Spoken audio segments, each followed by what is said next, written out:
I guide the truck into the alley behind my shop, and under cover of darkness, bag by bag, I stuff everything into my spatial ring. 100 cubic meters of space gets loaded up with potatoes, rice, flour, cooking oil, emergency medical kits, cases of beer and liquor, and I still have room left. I pack Zhao Lihai's body measurement data sheet into my storage pouch right next to the ancient positioning crystal so I can hand it to Iron Dome the second I arrive. Everything's ready by 9:30 p.m. Alarm set for 11:40. I lie down on my folding cot knowing that multiple parties are now paying attention to my otherworld goods. Yi Zhiqiu's Institute, Huang Wenbao's group, the Zhao family. I need to build a hidden, secure, and legal resource network between both worlds. Fast. Alarm goes off. I jump up, splash water on my face, gear up.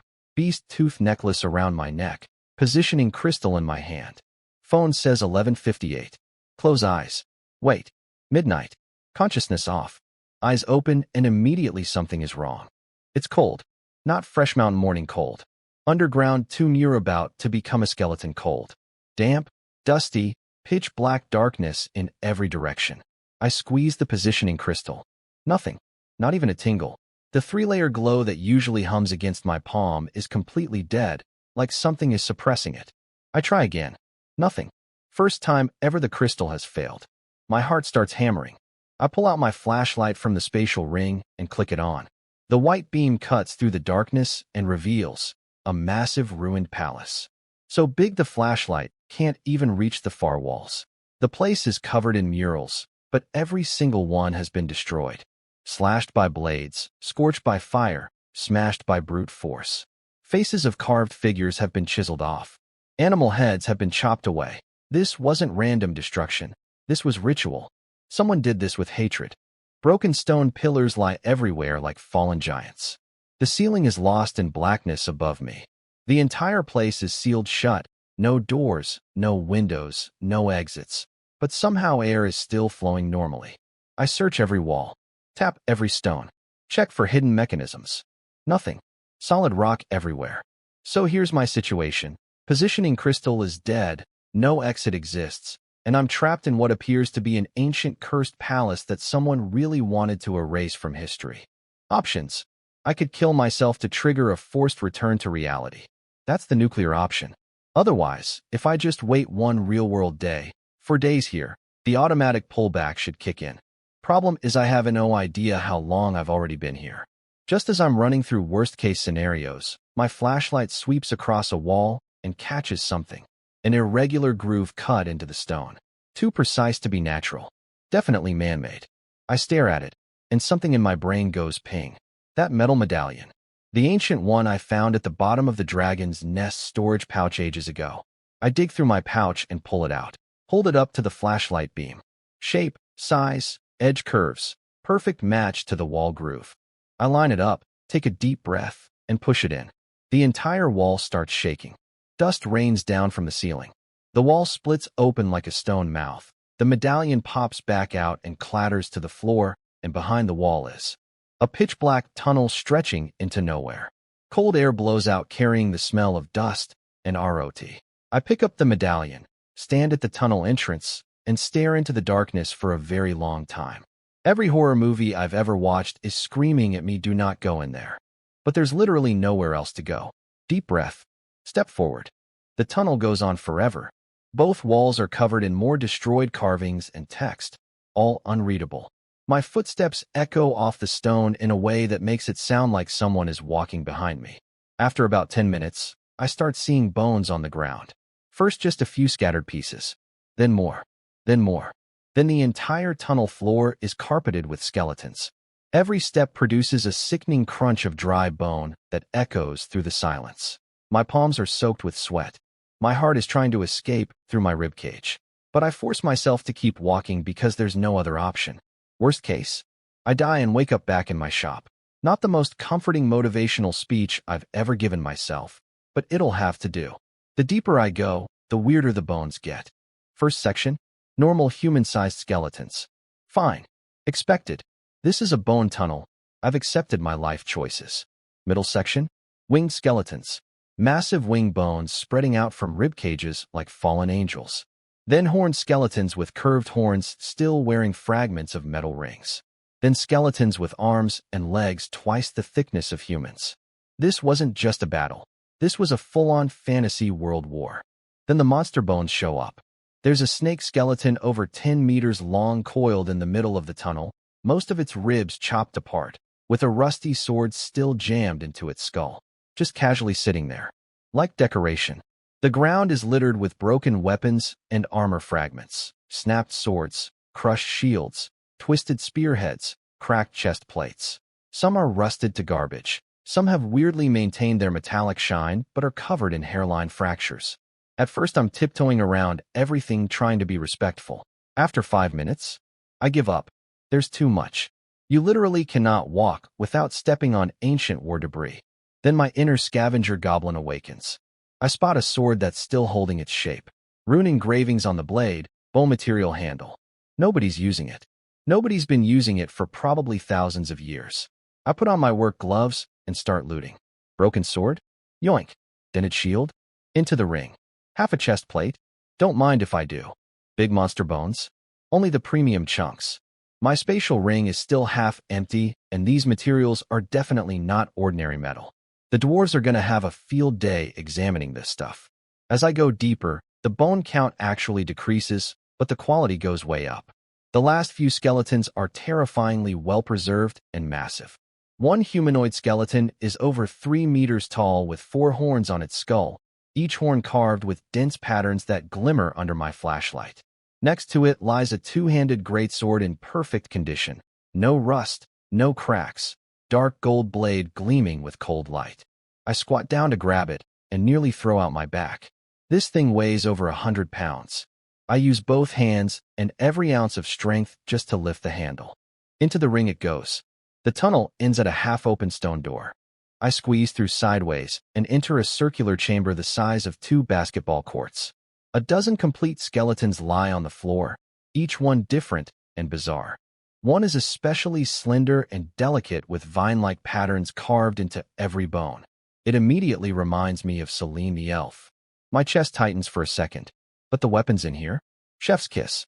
Complete battle sabers, two-handed longswords, ornate longbows, jet-black spears, vicious double-bladed axes, wands with dark gemstones embedded in them. Every piece in pristine condition. There's a half-height kite shield with a dragon engraved on it using some kind of black metal inlay. And in the corner, a dwarf warhammer. The hammerhead is bigger than iron domes, but the rune style is identical to what I've seen in the Dwarf King's Hall. The handle reads, "The forge fire never dies," in ancient Dwarvish. I'm having a full archaeological Christmas right now. I also find spatial rings and storage pouches scattered around the bodies. One ring catches my eye, dark red, different from all the others. I pocket that one separately and sweep up everything else. Then I notice what's at the center of the chamber. A circular elevated platform with a metal stand holding a fist-sized green orb. Not jade, not emerald. Some kind of semi-transparent crystal with thick green light particles slowly swirling inside it. When my flashlight hits it, the particles get brighter, like they're responding to the light. This thing SCREAMS, important plot item.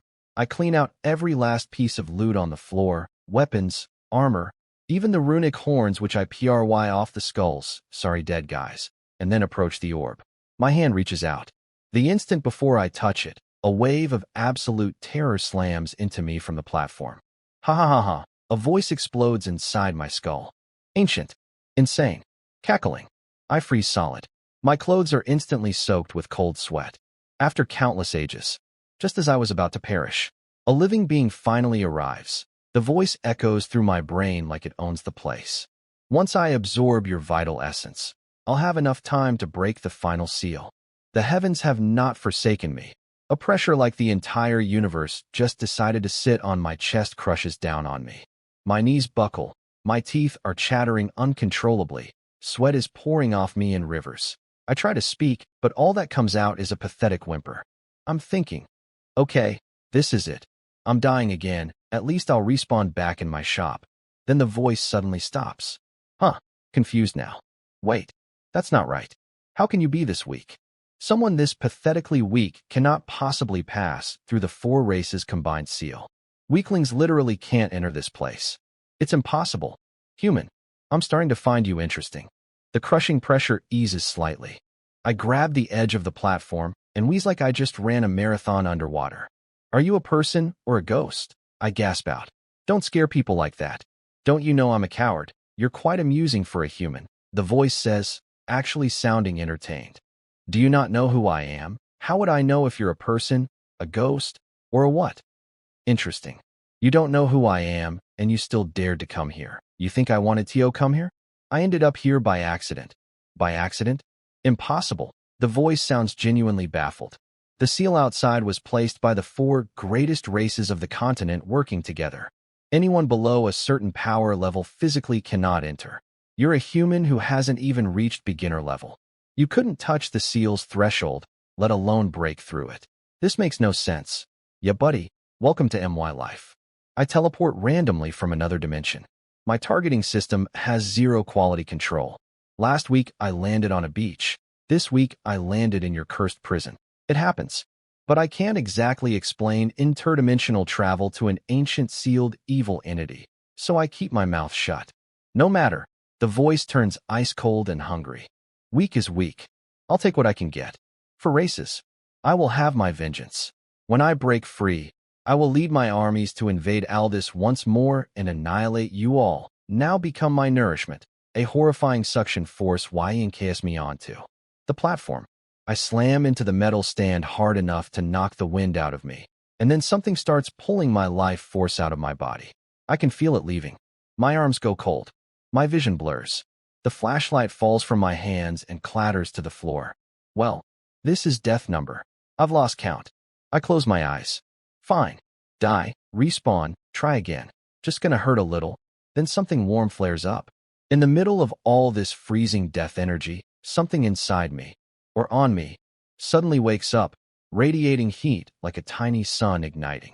And oh, the ancient voice goes from triumphant to absolutely terrified in a millisecond. Impossible. What is that? No. Stop. Yeah. The scream cuts off at its peak like someone hit the mute button. Total silence. I'm lying on the platform drenched in cold sweat, gasping like a fish on a dock, head splitting open with pain, temples throbbing like something's trying to claw its way out of my skull. I just lie there for a long time. Eventually, my breathing steadies, my legs stop shaking, and I drag myself upright.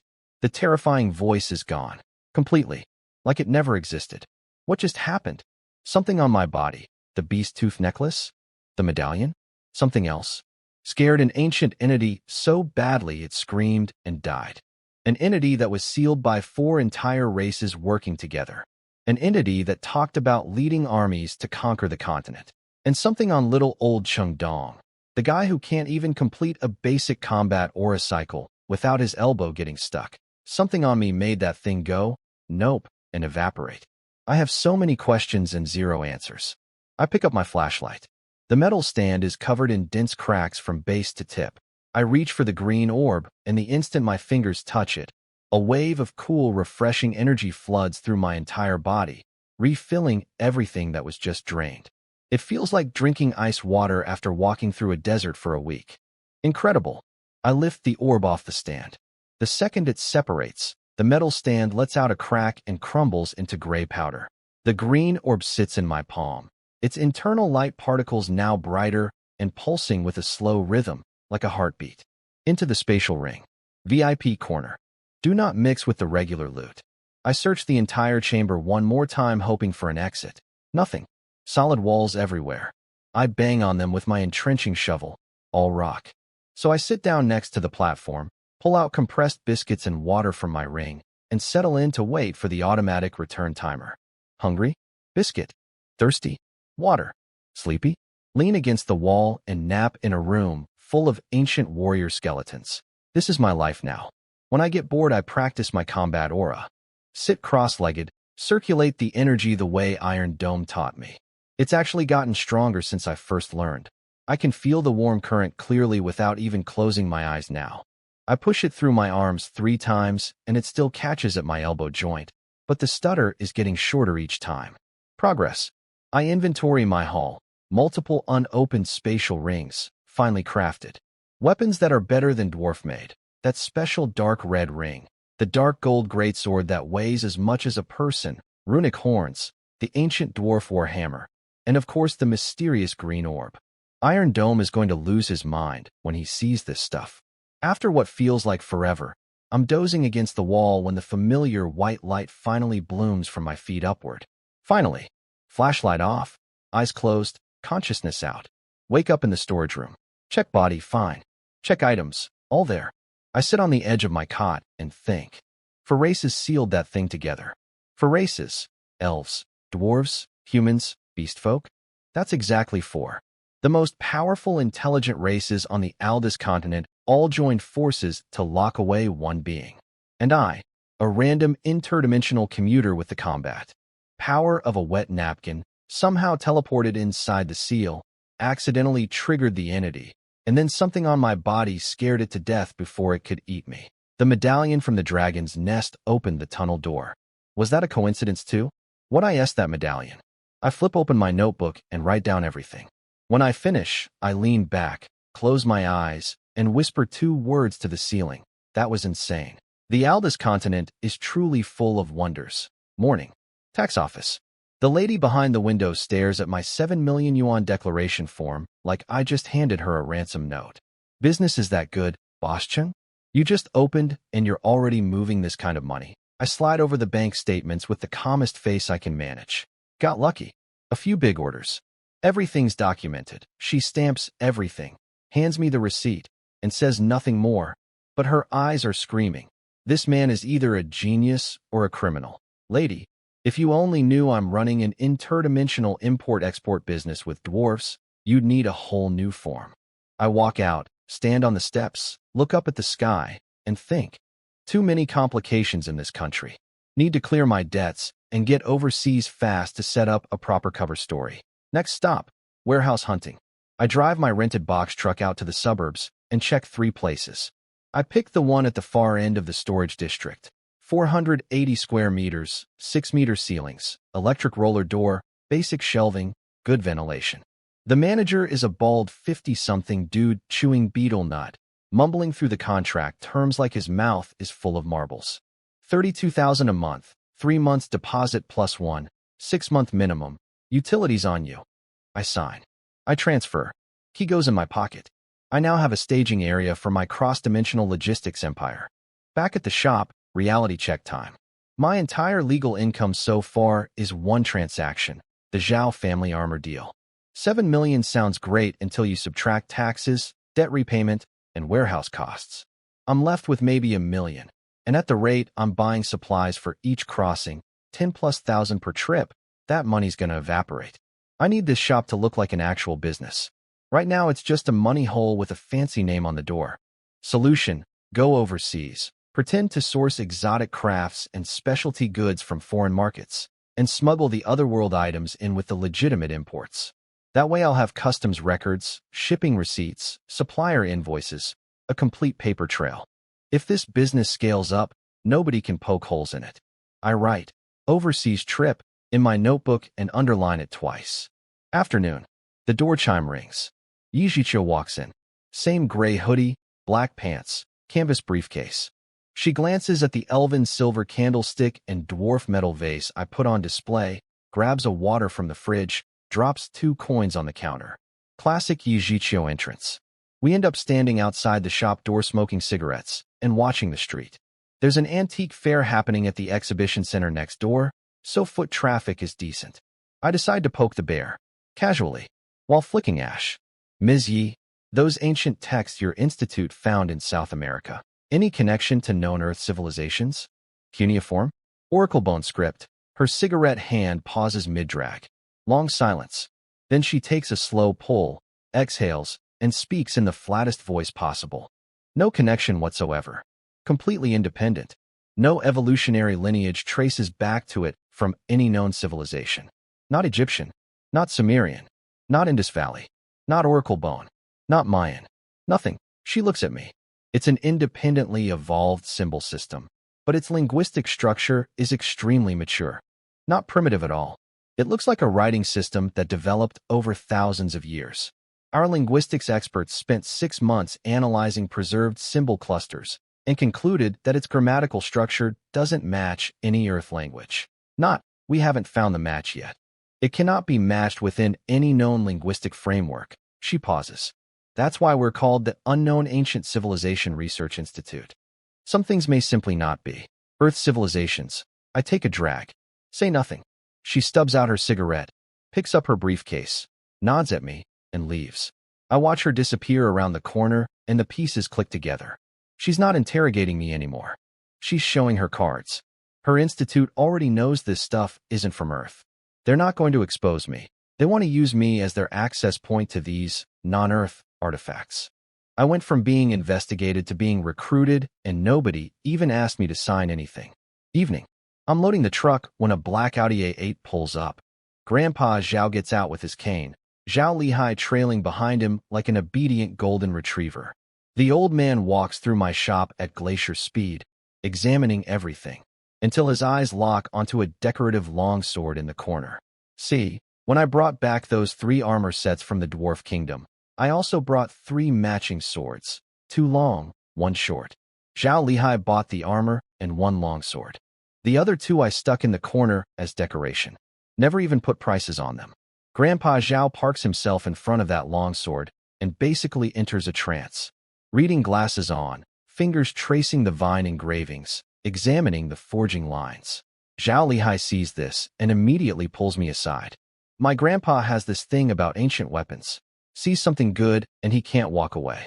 Can you custom make a sword too? Sure. Any specific requirements? Nothing too fancy. Same style as the armor. Just shorter and lighter. The old man can't swing anything too heavy. Tell your craftsman to use his judgment. Then he transfers 50,000 for the deposit. My phone buzzes. I glance at the notification and mentally increase my overseas trip budget by another tier. Grandpa Zhao finally puts the sword down, walks over to me, and drops this line. Young Chung, this metalwork is absolutely extraordinary. I've spent most of my life collecting, and I've never seen forging at this level. It's like some kind of paradigm we simply don't have. Come to our house sometime for tea. Some kind of paradigm we don't have. This old man's eyes are sharper than Yi Zhiqiu's entire research institute. He doesn't care where it comes from. He just knows it doesn't fit anything that exists on this planet. The Audi drives away and I stand in the doorway thinking. Right now he's curious. The day he gets suspicious is the day things get complicated. That night, I finally remember. All those spatial rings and storage pouches I looted from the skeleton chamber are still sitting untouched in my spatial ring. I spread them out on my bed. 7 spatial rings for leather pouches. The pouches are so old the leather is cracked and falling apart. That dark red ring stands out immediately. Different color, different feel. The surface has an extremely fine ring of runic engravings in a script that doesn't match dwarf or elf writing. Older, stranger, completely unfamiliar. I try pushing my consciousness into it. The instant I touch the surface, a gentle force bounces me right back out. Like a password-protected lock that's politely saying, access denied.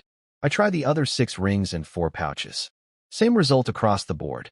Either no response at all, or I can sense there's a space inside but can't open it. The original owner's consciousness imprints probably haven't faded, or they need some kind of special chant or key. I am not forcing these open. If any of them have defensive mechanisms and they trigger in my tiny storage room, I'll blow up my own shop and probably half the antique market with it. Everything gets wrapped up and tucked into the deepest corner of my spatial ring. Future Chengdong's problem. Tonight I'm crossing over without new supplies since last time I got teleported to that freaky sealed palace and never delivered anything to the dwarves. All those supplies from before are still in my ring, plus the mountain of ancient weapons I looted. No need to buy more. Gear up. Beast tooth necklace on. Crystal in hand. 11:58 p.m. Eyes closed. Midnight. Consciousness off. Eyes open. Pine resin and dry grass fill my nostrils. My feet sink into a soft carpet of pine needles. Giant conifer trees stretch overhead with slivers of moonlight cutting through the canopy. In the distance, the dark red silhouette of the dwarf mountains. I'm close this time. Good teleportation RNG for once. I activate the positioning crystal, 3-layer glow flashes, spatial ripple, and boom, I'm standing in the King's Hall. The hall is empty except for 2 dwarf guards. I ask where Iron Dome is. The king is at the experimental fields. I walk out to the fields, and what I see makes me stop in my tracks. The hillside that used to be barren dirt is now a gorgeous green checkerboard of neat rows and thriving potato plants. Green leaves ripple in the wind like waves. Dwarves are working everywhere, weeding, watering, recording. Iron Anvil is squatting at the edge of a row, scribbling notes on sheepskin parchment with the focus of a PhD student defending his thesis. Iron Dome is standing on the high ground surveying his kingdom of potatoes. Mountain wind blowing through his braided beard. He turns, sees me, and his face splits into a massive grin. Brother chum, every single sprout made it. All of them, even more uniform than the first 5 acres. Not one dead plant, standing next to him, looking at what used to be. Will these things even grow? Skepticism transformed into rows upon rows of healthy green life. The satisfaction hits different. We did this. A guy from modern Earth and a dwarf king literally solved a civilization's food crisis with potatoes. I pull out all the seed potatoes from my ring. Iron Anvil inspects them and gets excited. Denser eye buds means even more planting coverage. Then I hand over various vegetable seeds. The colorful commercial packaging looks absolutely ridiculous against the medieval mountain backdrop. Iron Dome holds up a single cabbage seed between his fingers, squinting at it against the light, like he's examining a diamond. The elves grow something similar. Leafy greens. They love that stuff. But we dwarves have only ever grown mushrooms. In caves, no sunlight needed. You're telling me this little thing can grow under the sun? Let's test it. Clear a small plot next to the potato fields. Short growing cycle.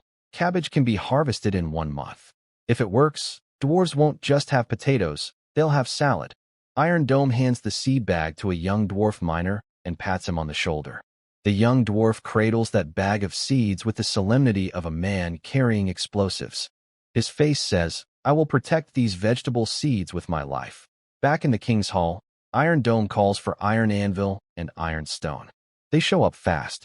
Iron Anvil is barefoot with dried mud all over the soles of his feet from the fields, and Iron Stone still has sparks in his beard and smells like charcoal.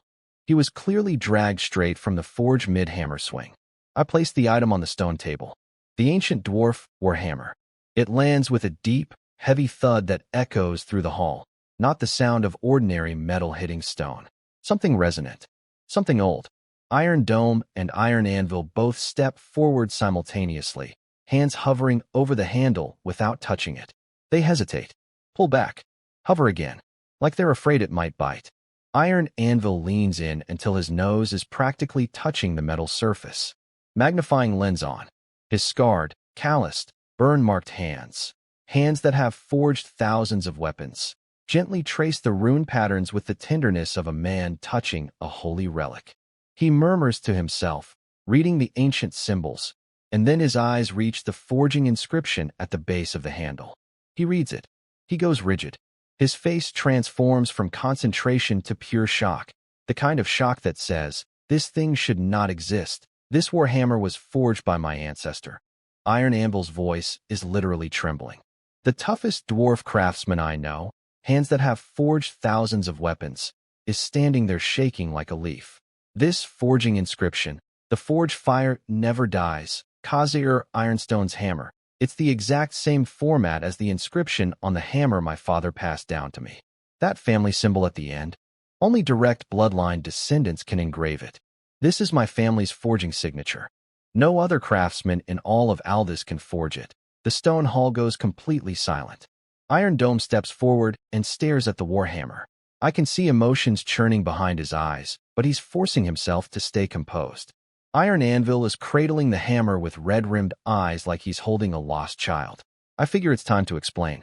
I found this hammer in an unknown palace. There was a sealed tunnel full of skeletons, humans, elves, dwarves, beast folk, winged ones, horned ones, every race you can think of.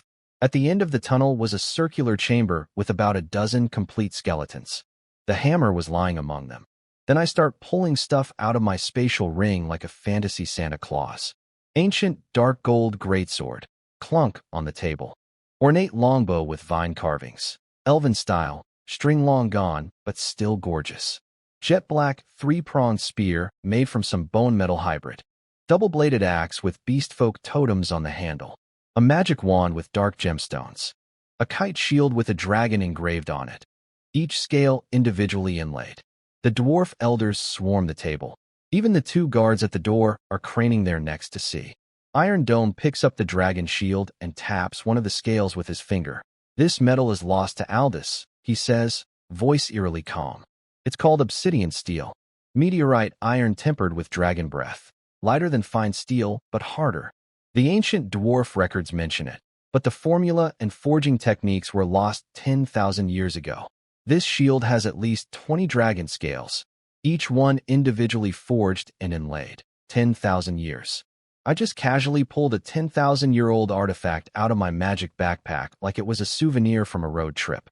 What exactly was that palace? I asked. Iron Dome puts down the shield, pulls up a stone stool, sits down, and places the warhammer on the table. That palace you found is almost certainly the Death God's Hall, where the four races' allied army sealed the leader of the undead race during the ancient war. Called it. For races. But I keep my mouth shut and listen. Iron Dome's eyes sweep across every ancient relic on the table, then settle on my face. By Aldous rules, anything you bring out of the seal is your war spoil. But, he pauses. His big hand gently pats the warhammer. Could you return this hammer to the dwarf race? We'll trade anything for it. This is the Forge Warhammer, the symbol of every dwarf king throughout history. Each king wielded this hammer until my ancestor carried it into battle and died in the Death God's Hall. After it was lost, I've been using this replacement. It's master grade, sure, but compared to the Forge Warhammer? Not even close. This is Iron Dome, the guy who can crush a stone-armored lizard skull with one hand, asking me with a tone I've never heard from him before. Not a king commanding, a descendant pleading with a friend to return his ancestor's legacy. I don't even hesitate. Iron Dome, bro. Just take it. I push the hammer toward him. The dwarf race treats me like family. Don't say another word. It's yours. Iron Dome freezes for a second. Then he grins. He grabs the hammer and stands up. Good. He raises it above his head and the hammer responds. Sensing dwarf royal blood, it erupts with a dark red glow that fills the entire hall. Every dwarf in the room sucks in a breath. That hammer has been waiting 10,000 years for a dwarf king to hold it again. From this day forward, you are an honorary elder of the dwarf race, Iron Dome announces, handing me an elder's token. Keep this. Then he sits back down, pours us both drinks, and starts telling me about the ancient war. Over 10,000 years ago, invaders from another world appeared on the Aldous continent. Another world. I keep a straight face. Takes one to know one, I guess. They called themselves the Undead Race, but not like the mindless walking skeletons of the Undying faction. These were flesh and blood beings. They looked similar to humans and elves, but their bodies carried the power of death. Everywhere they went, forests turned to wastelands, rivers became pus, corpses reopened their eyes and fought for the enemy. The air filled with a rot that never faded. The four races fought separately at first. Elven magic couldn't resist the death corruption. Human cavalry was overwhelmed by tides of reanimated corpses. Beastfolk berserker rage was meaningless against an army that didn't stay dead. We dwarves sealed our mountain entrances and hid underground for years, surviving in mining tunnels like rats. Then an elven king united everyone. His name is lost to history. The elves might still have records, but our dwarf archives only call him the Verdant Leaf King. He used life magic to lead the allied army, pushing the undead main force step by step into a valley fortress. Then he and the dwarf king Khazir Ironstone performed a joint sealing ritual never attempted before or since. Elven life magic, dwarf runic forging, human war barriers, beastfolk shaman totems.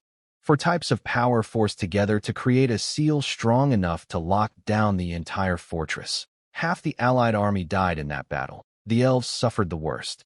After that war, they could never maintain their Golden Age territories again and retreated deep into the elven forest. The dwarves lost countless master forgers and runic artisans. Ancient techniques were lost forever. The Forge Warhammer disappeared. Humans rose to prominence because they had the most survivors. Beastfolk recovered fast because they breed fast. Iron Dome takes a massive swig of drink. The Aldous you see today. Humans are the majority. Beast folk are the troublemakers. Elves and dwarves are the ancient races hiding in remote corners. 10,000 years ago, it was the opposite. Elven magical civilization and dwarf forging civilization were at their peak. Human city-states were just vassals of the Elven Empire. Beast folk were still nomadic tribes in the Monster Mountains. One war changed everything. We didn't win against the undead race. We traded half our population for a seal. He places the hammer on his lap, rough hands tracing the runes on the handle. My ancestor died in that battle. His hammer vanished with him. We always assumed both were consumed by the seal. He led the final sealing strike. That was his style. He looks up at me and smiles softly. Never thought you'd bring it back. Then I pull out the ancient metal medallion and set it on the table. Iron Dome's face goes completely blank. Not composure blank. System error blank. The dwarf king who's seen everything just froze. Where? Did you get this? Found it in a black dragon's nest. Iron Dome picks up the medallion, flips it over.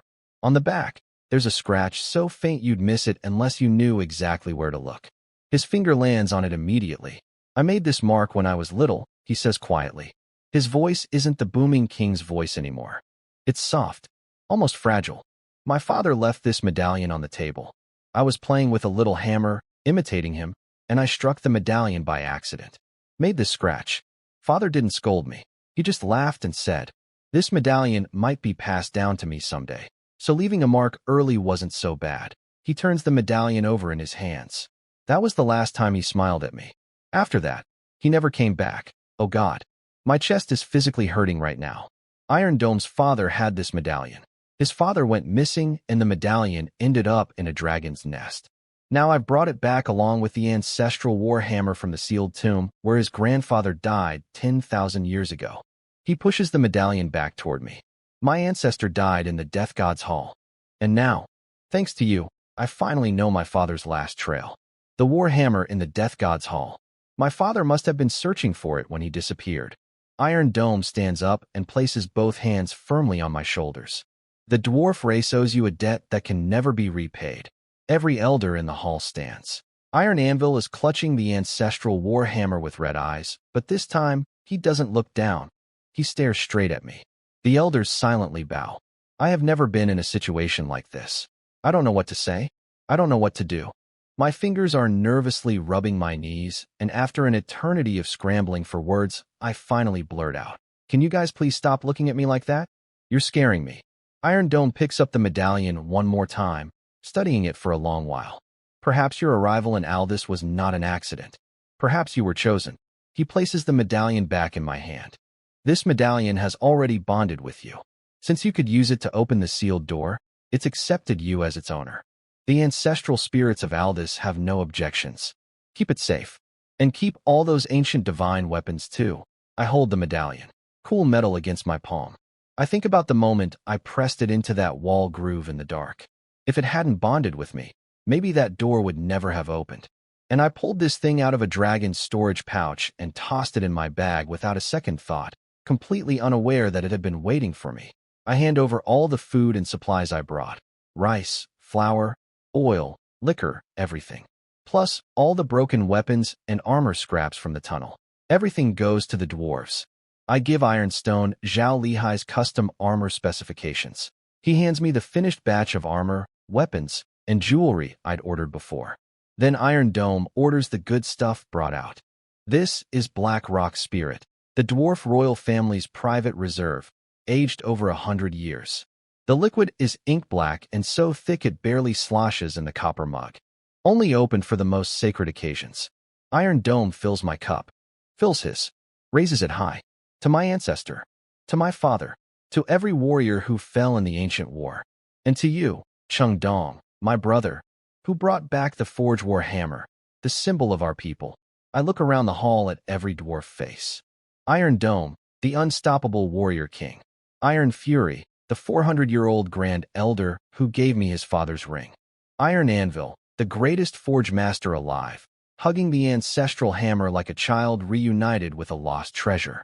Iron Stone, the man who's never left his forge, who just bowed to me in silence. I've known these people for only a few months. But some things aren't measured by time.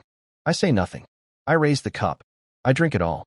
BlackRock's spirit hits my throat like swallowing a branding iron. The burn goes from my tonsils straight to my stomach lining. Tears nearly blast out of my eyes, but I hold them back. The return of the ancestral hammer sends the entire dwarf kingdom into celebration. I drink and drink and drink until the world goes sideways and I lose consciousness completely. A white light appears. I get pulled back to reality, blackout drunk, probably drooling on my folding cot. But as consciousness fades, one question lingers in the back of my bombed-out brain. The undead race from 10,000 years ago. Will they ever try to invade Aldous again? And if they do, does that sealed leader's death scream I witnessed mean the seal is weakening? Questions for sober Chengdong. Current Chengdong is out. I wake up from my interdimensional hangover around noon. That BlackRock spirit hits different, and by different I mean it feels like a dwarf used my skull as an anvil. The undead race question is still floating in my brain like an unwanted pop-up notification, but I shake it off. Problems for future me. Current me has a shop to run. I unpack the new batch of goods from the dwarves and start arranging them on display, and I gotta say, Ironstone has outdone himself this time. He made a Zodiac series, 12 constellation-themed silver armor sets, Aries with curled ramhorn helmets, Leo with main-style shoulder guards, Scorpio with a wicked barb-tail bracer, each one hand-forged with that signature elf-fine meets dwarf metal fusion style. They look incredible. Top shelf gets the matching elven silver jewelry, vine necklaces, leaf earrings, moonlight bracelets, all glowing under the fluorescent lights like they're from a fantasy movie prop department with an unlimited budget. I step back and admire my handiwork.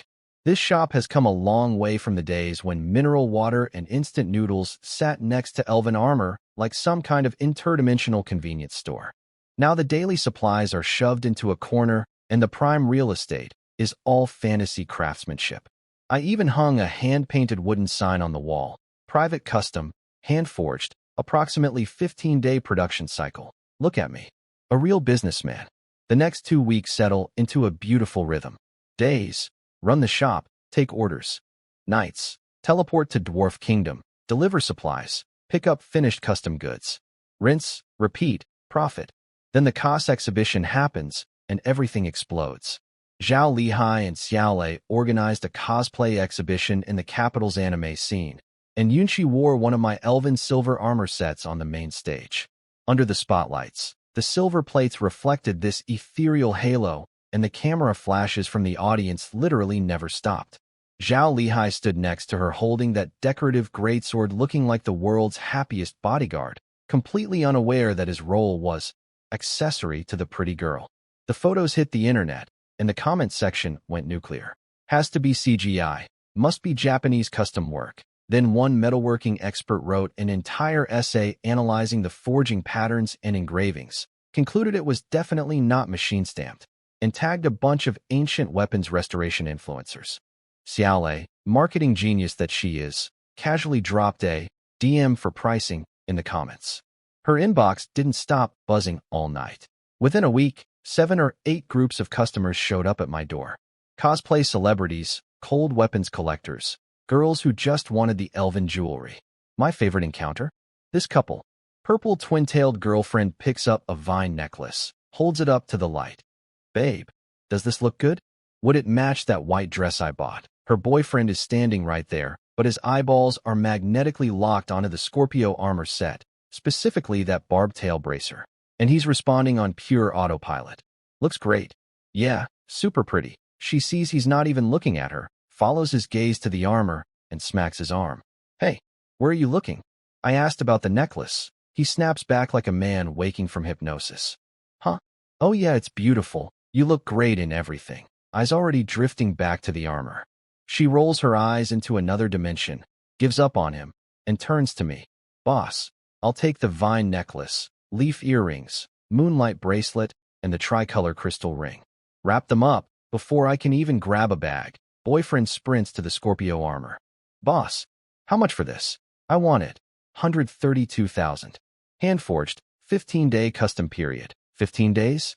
Can you rush it? I need it next week. I'll pay extra. Rush job is 10 days. 20,000 surcharge. Done. Take my deposit right now. He's scanning the QR code before I finish the sentence. His girlfriend is standing behind him, clutching her jewelry bag, shaking her head with the resignation of a woman who has accepted her fate. I swear, you see armor and your brain stops working. He pays, does a little victory laugh, throws his arm around her shoulder. Babe, imagine me wearing this at the next convention. 100% head turn rate. We'll be the hottest couple there. I'm writing the receipt and laughing internally. This couple just dropped a small fortune and neither one regrets a thing. In just 2 weeks, my shop revenue blows past 10 million. First thing I do, pay off every last cent of debt. Gone. Obliterated. Every credit card, every loan, every soul-crushing 3 a.m. anxiety attack staring at overdue notices. Finished. I put my phone down on the counter and exhale for what feels like the first time in months. From being scammed by Li Hao into crippling debt, to dodging collection calls and lawyers' letters, to this. Debt-free, with a booming interdimensional craft business. Wild doesn't even begin to cover it. And speaking of Wild, Zhao Lihai's ongoing sibling saga continues to be my favorite entertainment. So here's what happened. I had the dwarves forge some rare gold elven jewelry as a test run. Limited edition stuff. Zhao Lihai saw it, bought it immediately, and gifted it all to Yunxi. Yunxi, being Yunxi, accepted gracefully with a quiet, "Thank you," and put it on like it was no big deal. But when Xiaolei found out, oh boy. One afternoon, Zhao Lihai is hiding in my shop playing with a new sword sample, fantasizing about how cool he'll look in full armor, completely oblivious to the incoming destruction. Xiaolei strolls in wearing the sweetest, most innocent, most terrifyingly angelic smile I have ever seen on a human face. Zhao Lihai sees that smile and nearly drops the sword. 20-plus years of being this girl's brother have taught him one universal truth. The sweeter her smile, the harder the hammer drops. The shop atmosphere freezes. I am fully locked in for this show. Xiaolei draws out her words like honey dripping off a knife. Bro, I heard you've been super generous lately. Gave Cloud Shijia those rare golden elven pieces, huh? Zhao Lihai's pupils dilate. Full deer in headlights mode. Eyes darting everywhere except at his sister. Why yeah, just a couple pieces, casual gift, no big deal. Oh, no big deal at all. She steps closer. Smile intensifying. I was just curious. Does the great Zhao Lihai remember that he has an actual, living, breathing biological sister? Of course I remember. His survival instinct kicks in at maximum speed. Correct answer. She blinks sweetly. So here's my follow-up question. Has your devoted, always available, never complaining biological sister ever received even half a piece of golden elven jewelry from you? Direct hit. Critical damage. Zhao Lihai's mouth opens and closes like a dying fish. Nothing comes out. His eyes are desperately scanning the room for an escape route that doesn't exist. I'm behind the counter with a bag of sunflower seeds, cracking them one by one, ears at maximum deployment. This is better than any drama series. Zhao Lihai starts shooting me desperate SOS glances. Help me, please. I will pay you. I look down at my seeds. Count them carefully. 1, 2, 3. I am Switzerland. I am neutral. I do not interfere in sibling warfare. I am here for the show. Abandoned by his only potential ally, Zhao Lihai attempts a pathetic defense. It wasn't a special gift. It was a thank you. Yunxi helped me pick cosplay outfits. I was just showing gratitude. Xiaolei's smile somehow gets even more dangerous. She pulls out her phone, opens her photo album, and shoves the screen in his face. Oh really? Then let's review the historical record. Who has attended every single convention as your full-time assistant? Who adjusted your shoulder armor, fixed your skirt plates, stood on tiptoes to attach your cape, and organized countless outfits for you? Every single time. The photos are all Xiaolei, running around, fixing his gear, doing all the work. Yunxi appears in maybe 2 pictures, casually helping in the background. Evidence, overwhelming. Defense, collapsed. Zhao Lihai stares at the photo album, shoulders slumping in total defeat. You cannot argue with a sister who keeps receipts. To make amends, he grits his teeth and orders a full set of top-tier golden elven jewelry. Necklace, earrings, bracelet, ring, everything maxed out with the finest vine engravings. Then he has a brilliant idea. He pulls me aside and whispers, "Bro, engrave this on the inside of the bracelet. To my dearest sister, your brother was wrong. I look at him. That's way too many characters. The inside of a bracelet is tiny. The text will be microscopic. His face splits into the most devious grin. Exactly. The smaller the better. I want it so tiny, she needs a magnifying glass to read it. By the time she accidentally discovers it in 2 weeks, she won't even be mad anymore. This is the perfect half-effort apology. I stare at this man. This is peak human laziness elevated to an art form. Only Zhao Lihai could weaponize font size as an apology strategy. When I relay this to Iron Stone, the dwarf craftsman stares at the engraving instructions in complete bewilderment. He sends his apprentice back with a message. Your human interpersonal relationships are far too complicated and strange. I laugh and reply. This is called sibling love. The apprentice looks confused. So does he fear his sister or love his sister? My precise summary. Both. Simultaneously. Neither is optional. Just when business is booming and life is finally good, someone I did not expect walks into my shop. It's a quiet afternoon. I'm behind the counter checking potato logistics on my phone. Door opens. A girl in her early 20s walks in. Cream-colored knit dress, long hair pinned back with a silver clip, quiet and elegant presence, carrying a brown leather handbag. Zhou Muning.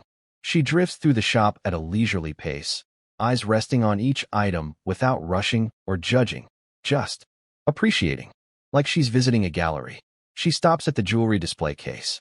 It's Ironstone's newest batch, a complete elven-style set with a moonstone pendant necklace, ginkgo leaf studs, hair-thin silver chain bracelet, and a ring with 3 different colored crystals. Each piece shares a unified design language, but with subtle individual variations. Boss, may I see these? I open the case and set the display tray in front of her.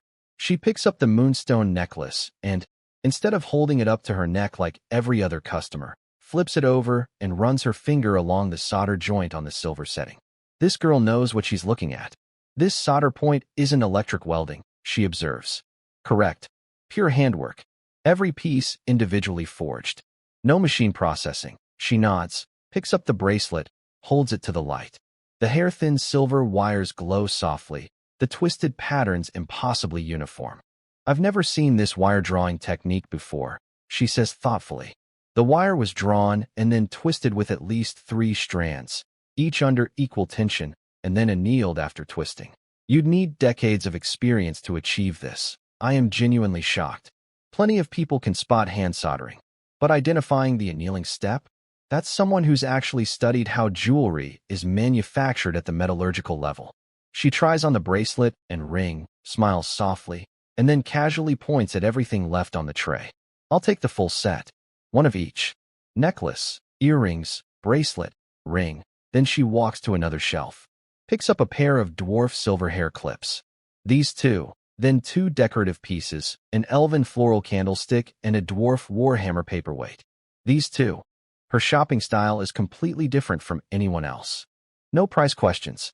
Just examines the craftsmanship, decides she wants it, takes it. Where Xiaolei shops with enthusiasm and shared excitement. Zhou Muning shops like she's quietly adding exhibits to a private museum. By the time I'm done calculating, there are over a dozen items on the counter. She hands me a bank card. I notice her handbag is from a niche domestic luxury brand. Extremely subtle design that only people who know would recognize. Perfectly matches her understated personality. Then, after packing everything up, she doesn't leave. She reaches into her bag, pulls out a small velvet pouch, and tips out a gold coin. One of mine. One I sold months ago. The wedge-shaped text is clearly visible under the lights. Boss Chung, you should recognize this coin. She places it on the counter. It was submitted through one of my family's businesses. I lean against the counter. Say nothing. She doesn't push. Instead, she points at the text on the coin. I've had this writing analyzed. It doesn't belong to any known civilization. But I've seen a similar writing system on a collection of clay tablets from an unconfirmed archaeological site in South America. Do you think there could be a connection? My internal alarm pings. She didn't say, ancient text. She said, clay tablet text. That's specific. She might have connections to Yi Zhiqiu's research circles. Yi Zhiqiu's institute, Huang Wenbao's coin-buying operation, Zhou Muning's private collection. All these seemingly unrelated people and events are slowly weaving together into a web, all connected by those coins I sold when I was desperate for cash. Past me really had no idea what kind of dominoes he was setting up. I stick to my classic script. I really don't know where these coins came from. I was in debt and had to sell my grandfather's old collection. Zhou Muning studies me for a long moment, then puts the coin back in the velvet pouch and says two quiet words. How interesting. That's the exact same thing Grandpa Zhao said. Rich people and their ominous two-word reviews of my life, I swear. As I walk her to the door carrying her bags, she says something that stops me cold. Boss Chung, in this era, there's almost nobody left who can produce craftsmanship at this level. Every item in your shop, setting aside the question of production date, could be a centerpiece in any museum collection. Yet you display them in a small shop with price tags. Either you don't understand their value, or you do understand but don't care. I'm inclined toward the latter. If you ever want to talk about where they truly come from, you're always welcome. She takes her bags and walks away. The shop goes quiet. I stand there processing. Grandpa Zhao recognizes quality. Yi Zhiqiu investigates origins. But Zhou Muning? She's seen through everything and is simply choosing to wait patiently. 3 different approaches. 3 different people, all circling closer and closer to my secret. Meanwhile, I'm juggling the shop by day, teleporting to the dwarf kingdom by night, commissioning custom orders, delivering potatoes, and trying not to get caught running the most insane import business in human history. And then something happens that makes my brain completely short-circuit.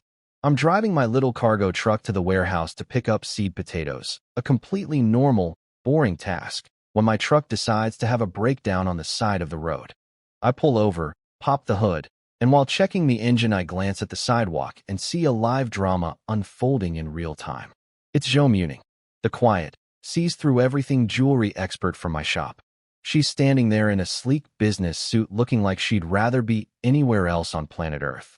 Across from her is this dude, perfectly pressed shirt, not a hair out of place, shoes so shiny you could use them as mirrors, holding a bouquet of red roses against a backdrop of autumn leaves.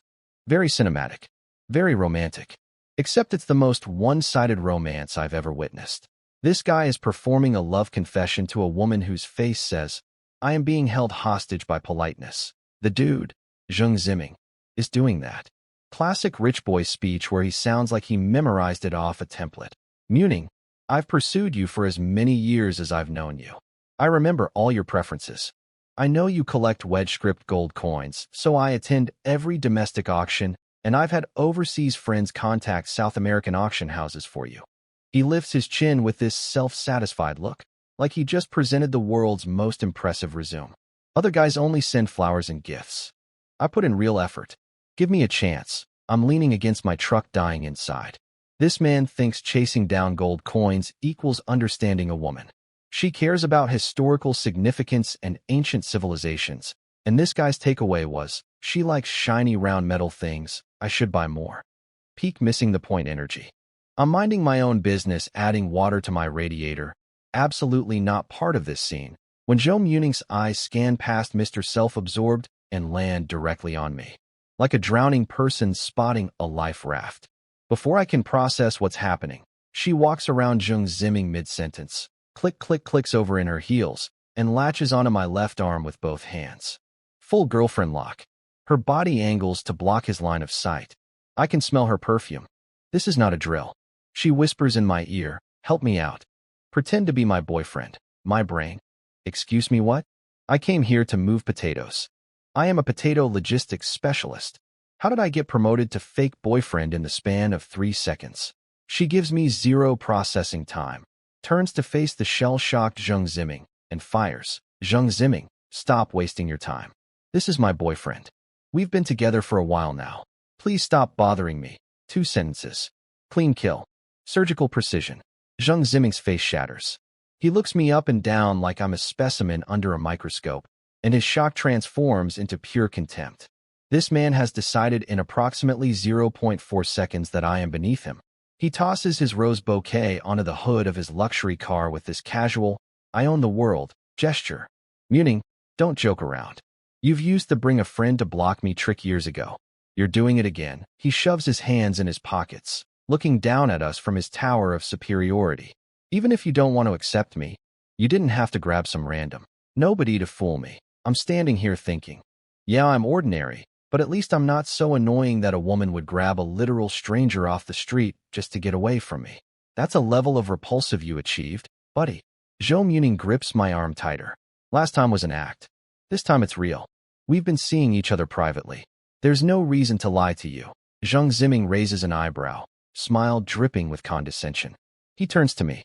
Well then, buddy, since this is real, I should get to know you, right? What's your surname? Where do you work? What does your family do? Yes. The rich person background check.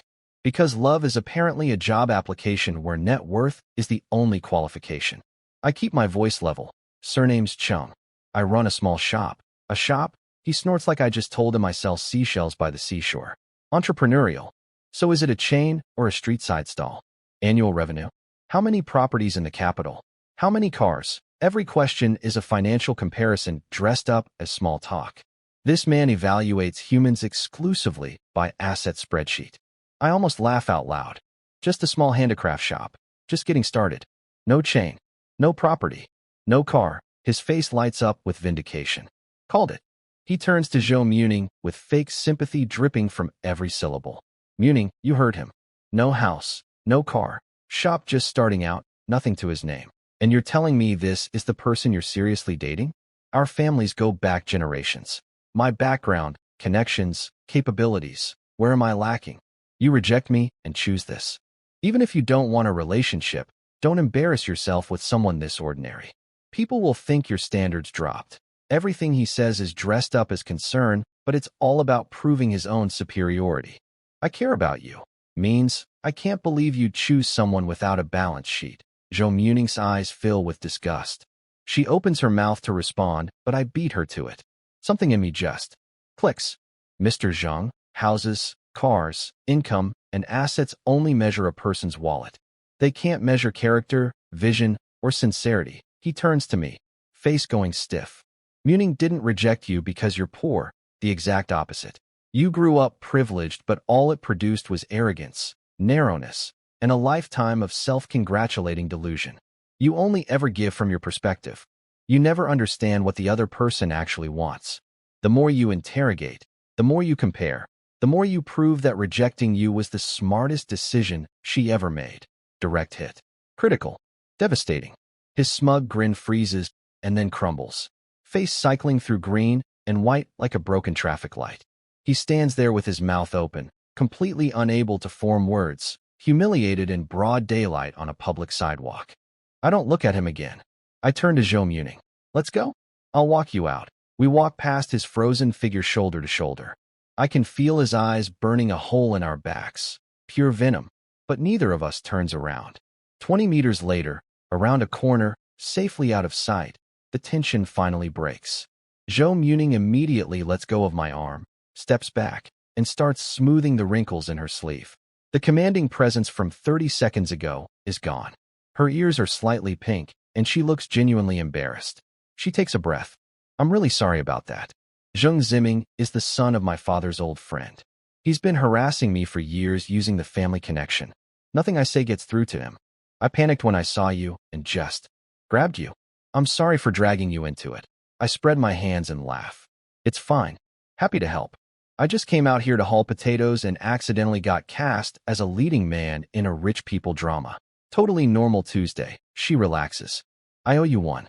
If you ever need anything in the jewelry, antiques, or collecting world, or any other kind of help, just say the word. I nod, watch her get into a gray sedan, and wave as she drives away.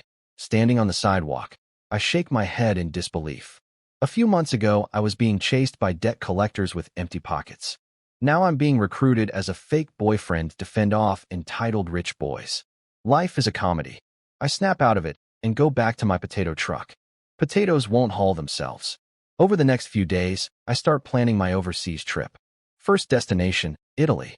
Europe's handcraft powerhouse, Milan jewelry processing, Florence leather goods, Brescia metalworking. If I frame my otherworld items as Italian artisan imports, I can jack up domestic prices multiple times over. I need to register a shell company there as an import intermediary, partner with a few real workshops for photos and paperwork, and create a bulletproof supply chain cover story. Second destination, Brazil. Not only is Brazil the world's core source for colored gemstones, Paraíba tourmaline, imperial topaz, top-tier stuff, it's also the world's largest soybean exporter. If I can set up purchasing channels there, I could buy grain directly from Brazil and transport it to the Dwarf Kingdom. Two birds, one stone. Gemstone cover operations work exactly like Italy. Find real mines, take photos, get receipts. I spend 2 days prepping passport and visa applications while researching everything online. Registering a shell company in Italy, finding authentic artisan workshops, Brazilian gem trading centers in Sao Paulo, grain export ports in Rio. My phone memo has a full checklist. This isn't just a trip. It's building the international infrastructure for an interdimensional import-export empire. Then that evening, I get a WeChat message from Yi Jiqiu. Mr. Chung, are you free? I have something to show you. Meet at the coffee shop on Antique Street. I arrive 10 minutes early. She's already there with her laptop open, showing high-resolution photos of clay tablets. I glance at the screen, and my blood runs cold. The text carved on those tablets is from the same writing system as my Otherworld coins.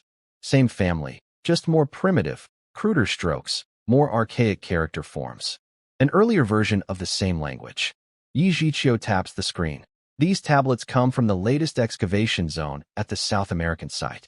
Preliminary dating puts them at 4,000 to 6,000 years old, though the margin of error is still significant. She watches my face. The text on these, does it look similar to what's on your gold coins? I study the images carefully. They are similar. Same writing system, different stages of evolution. The tablet text is rougher and more primitive. The coin text is more refined and standardized. Clearly the result of thousands of years of development. I don't confirm the connection directly. Instead, I flip the question. What's your take on this writing, Professor Yi? Her expression turns serious.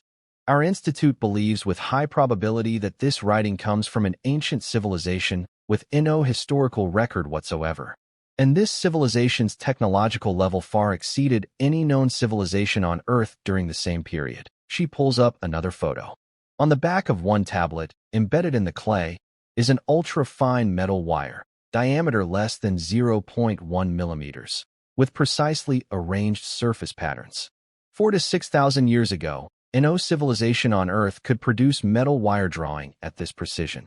She closes the laptop and looks at me. This discovery is enough to rewrite human civilization history. Mr. Chung, we're working on something monumental. If you're willing to cooperate, I can show you much more. I pause. Don't commit. I need some time to think about it. Walking out of the cafe, my mind is racing. Here's the math problem that doesn't add up. Those tablets are 4,000 to 6,000 years old. My Otherworld coins are at least 10,000 years old, from the era of the Ancient War.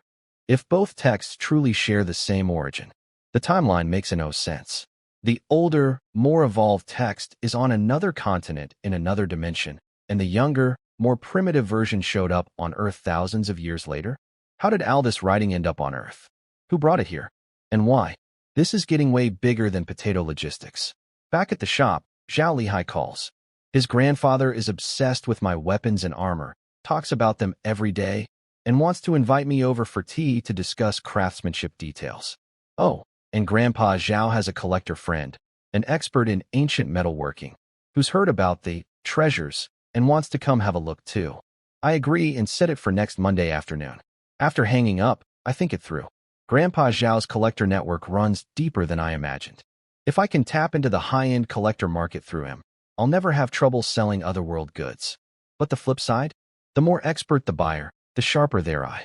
One tiny craft anomaly, one detail that doesn't match any known earthly tradition, and my secret blows wide open. I need to study forging theory with Iron Anvil fast, or I won't be able to answer their questions without fumbling. Visa's still processing. Got a few days to kill. Night comes. Alarm set. Gear up. Necklace on. Crystal in hand. 11:58. Eyes closed. Midnight. Consciousness out. Let's go visit some dwarves. Eyes open. Freezing. I'm standing on top of a snow-covered mountain peak in what feels like -50 degrees, shaking so hard my teeth might vibrate out of my skull. I activate the positioning crystal immediately. No sightseeing today, nope, and teleport straight to the Dwarf King's Hall, where the warmth hits me like a hug from a furnace. Iron Dome is in the middle of a war council, and the news is bad. One of the elders reports, the kobolds reinforced their camp, doubled its size. We sent a warning, told them they're blocking our main road, and if they don't leave, we attack. They completely ignored us. They now have 250,000 troops, Iron Dome's response. Bring our garrison to 150,000. Load every crossbow turret on the walls. We have enough arrows and stone ammunition stored in the mining tunnels to fight for half a year. But if they still won't move, we charge out and make them. I'm thinking, this is escalating fast. Then a dwarf messenger sprints into the hall holding a green leaf, an elven magical letter. The elvish equivalent of an urgent telegram. Iron Dome reads it. His face gets darker with every line. It's worse than we thought. The road between the elven forest and our mountains has also been completely blocked.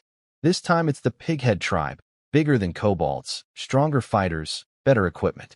They've built a fortified blockade at the northeast entrance of the elven forest, chopped down huge swaths of trees for their camp, and cut all communication between us and the elves. He slams the letter on the stone table.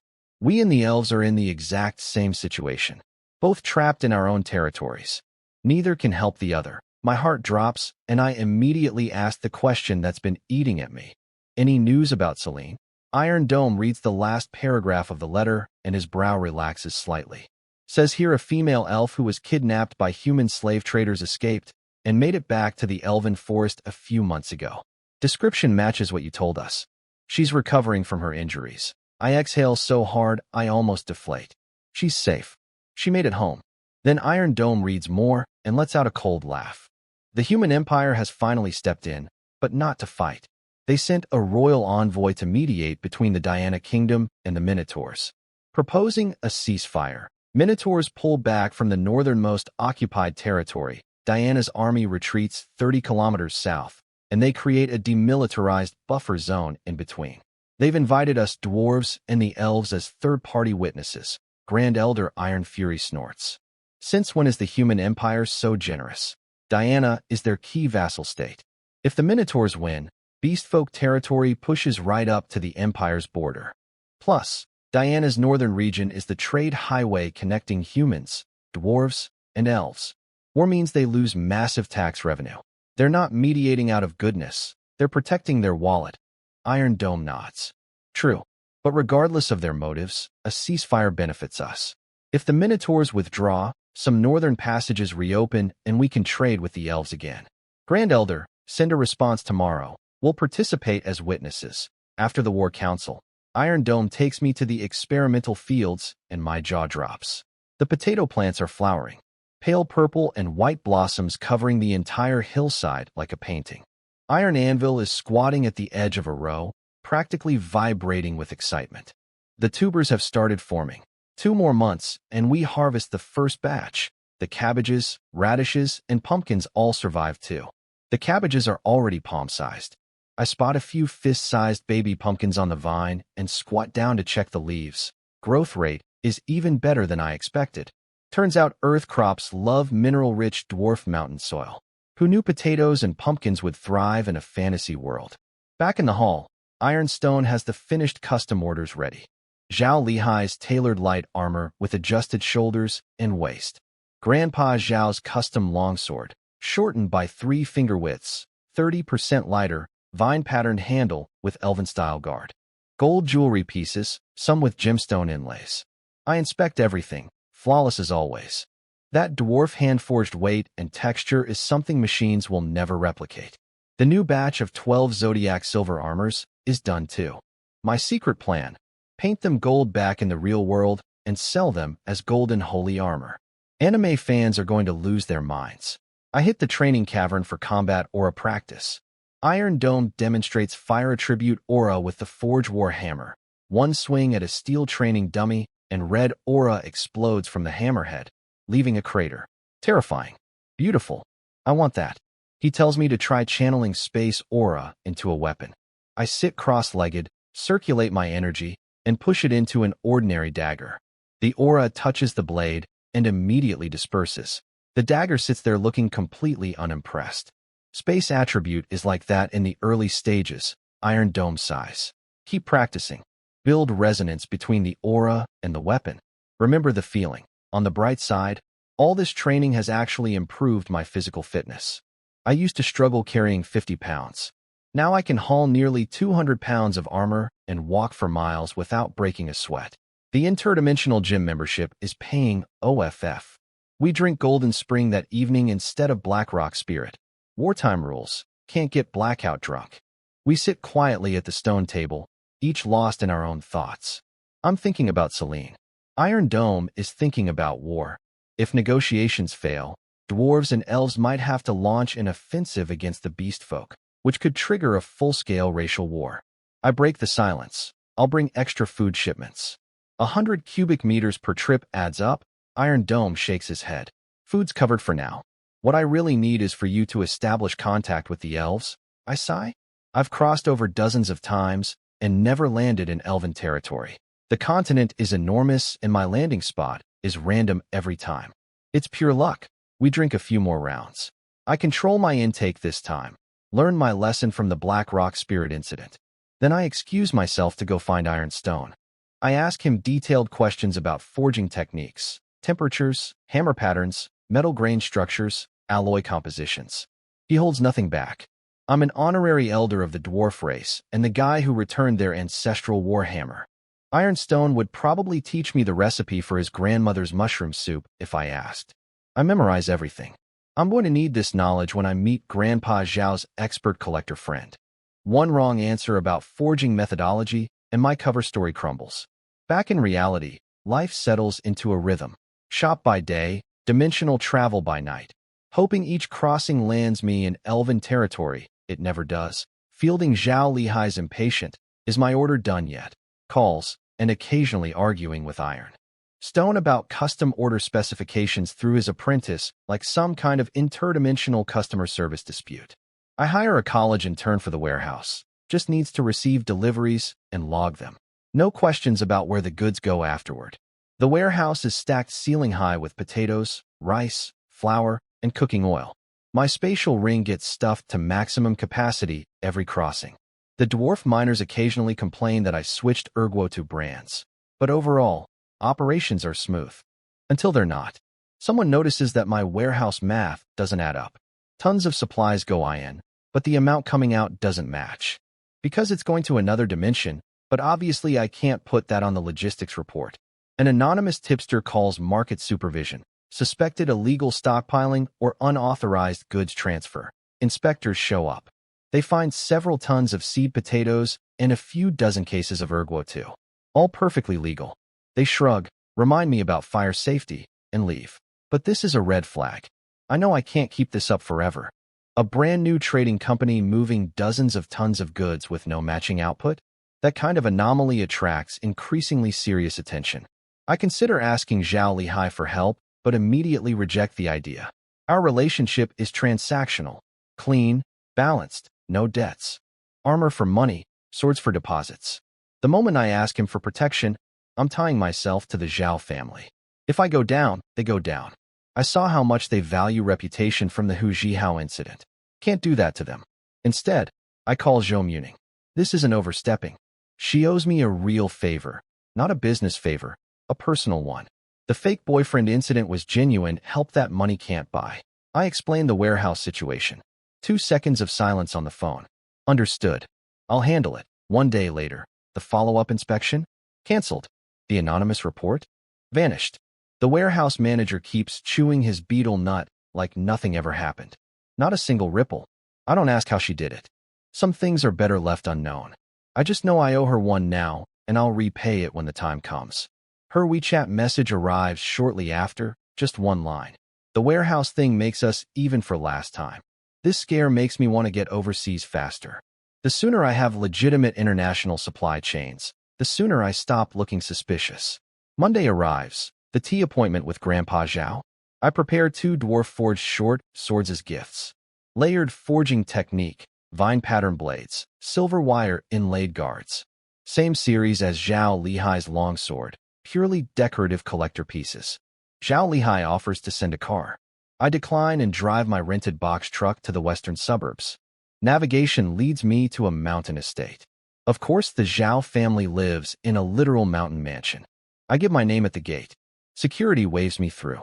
My box truck parks in the lot surrounded by luxury vehicles and sticks out like a donkey at a horse show. I grab my gift bag and walk to the main building. Ring the doorbell. The door swings open and Zhao Lihai is standing there grinning like a kid on Christmas morning. Boss Chung. Finally. We've been waiting. Before he can finish, Xiaolei pops out from behind him, hand over her mouth, giggling. Chung Dong. You have no idea. My brother was pacing around the living room all morning. Couldn't even drink his tea. He was basically one step away from dragging a stool to the front gate and camping out for you. Zhao Lihai coughs awkwardly, ears turning pink. I hold back my laughter and hand over the gift bag. Brought 2 crafted daggers for Grandpa Zhao, plus your custom golden elven jewelry set. Zhao Lihai grabs the bag, pulls out the daggers first, admires them for about 3 seconds. This craftsmanship is insane. Grandpa's gonna carry these everywhere. Then immediately digs out the jewelry box and transforms from sophisticated collector into groveling sibling in 0.2 seconds flat. He presents the box to Xiaolei with both hands like a tribute offering. Dearest sister, I was wrong. The set I gave Cloud Shijia was just a casual thank you gift, but this is your exclusive top-tier custom edition. One of a kind in the entire world. Money can't buy this. Please put it on. You'll stun everyone. Xiaolei opens the box with theatrical slowness, maintains a perfectly bored expression, picks up the bracelet, flips it to the inside, and squints at the microscopic engraving. Zhao Lihai, her eyebrow shoots up. You absolute genius. The text is smaller than an ANT. You deliberately made it invisible, didn't you? Playing cute with your little tricks? On my life, I would never. Zhao Lihai's innocence act is world-class. Hands waving frantically. The bracelet is just too narrow. The craftsman physically couldn't make it bigger. It's a technical limitation. Look at the quality, though. Feel that texture. Save it. Epic eye roll from Xiaolei. But she puts the bracelet on anyway. Sunlight catches the gold, and it genuinely looks stunning. She twists her wrist, admiring it despite herself. Fine. The piece is acceptable. You're forgiven this time. Pull that stun again, and you're dead. I'm standing there silently absorbing peak sibling entertainment. This man commands a fleet of luxury vehicles and makes grown men tremble with a look, but in front of his little sister, he's a helpless puppy with zero negotiating power. The contrast is genuinely beautiful. I follow Zhao Lihai through the entrance hall into the main living room. I present the daggers to Grandpa Zhao, who opens the case and immediately gets magnetically pulled toward the blade patterns. And just as he's about to start his examination, a booming voice echoes from the doorway. Old Zhao, you sly dog. What treasures are you hiding? Show me now. A booming voice from the doorway. Everyone in the living room turns. Standing there is an elderly man in a dark brown traditional jacket, absolutely radiating energy for someone his age. Next to him is a young man in a perfectly tailored navy blue shirt, composed and refined.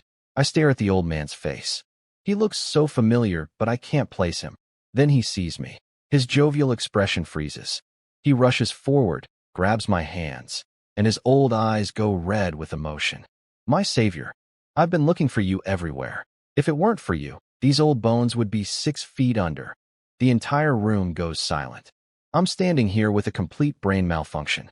What? Grandpa Zhao's teacup is suspended in midair. Zhao Lihai and Xiaolei are exchanging confused glances. Nobody has any idea what's happening. The young man, Zhou Mukai, quickly steadies his grandfather, who's getting emotional. Do you remember? The old man says, voice thick with gratitude. That lakeside road near the antique market. I was in a car accident. Hit-and-run driver. Remote road. No cameras. Not a single person around. I was lying on the ground unable to move. Thought I was done for. Grandfather, you're saying this gentleman called the ambulance that saved your life? Zhou Mukai asks gently. That's right. He's the one. My life-saving benefactor. And then it clicks. I remember now. The old man from the roadside. But my internal alarm immediately goes to red alert. I'm scanning his every word, every expression, checking if he's about to mention other things I may have given him. Medical items from, shall we say, an alternative supply chain. He only mentions the car accident and the 120 call. Nothing else. My heart slowly descends from my throat back to its normal location. I wave my hands quickly. Sir, you're too kind. I just happened to pass by and made a phone call. Really, it was nothing to you, but it saved my life. Young man, what's your name? He asks warmly. Xiaolei jumps in. Grandpa Zhou, his name is Cheng Dong. All the armor and jewelry I bought was made by him. Ah, little Dong. Grandpa Zhou's face lights up. What a coincidence. Since fate has brought us together, come visit the Zhou estate. I must properly thank you. Before I can respond, Grandpa Zhao slams his teacup down on the coffee table. Now hold on, old Zhou. You see your savior and immediately forget why you're here. I specifically invited Cheng Dong today as my guest. If you want to steal him, do it tomorrow. You just got out of the hospital. I kindly invite you over to see my collection, and you repay me by trying to kidnap my guest right in front of me? Absolutely not. Grandpa Zhou catches himself and rubs his forehead sheepishly. Huh. Sorry, got too excited. Lost my manners. He turns back to me, utterly sincere. Little Dong, tomorrow you must come to the Zhou residence. I'll prepare a proper feast. I'm watching these two ancient titans of the capital's elite bicker over me like I'm the last piece of barbecue, and it's simultaneously hilarious and terrifying. Deal, I say. Today I honor my commitment to Grandpa Zhao. Tomorrow I'll visit you. Excellent. Grandpa Zhou nearly jumps.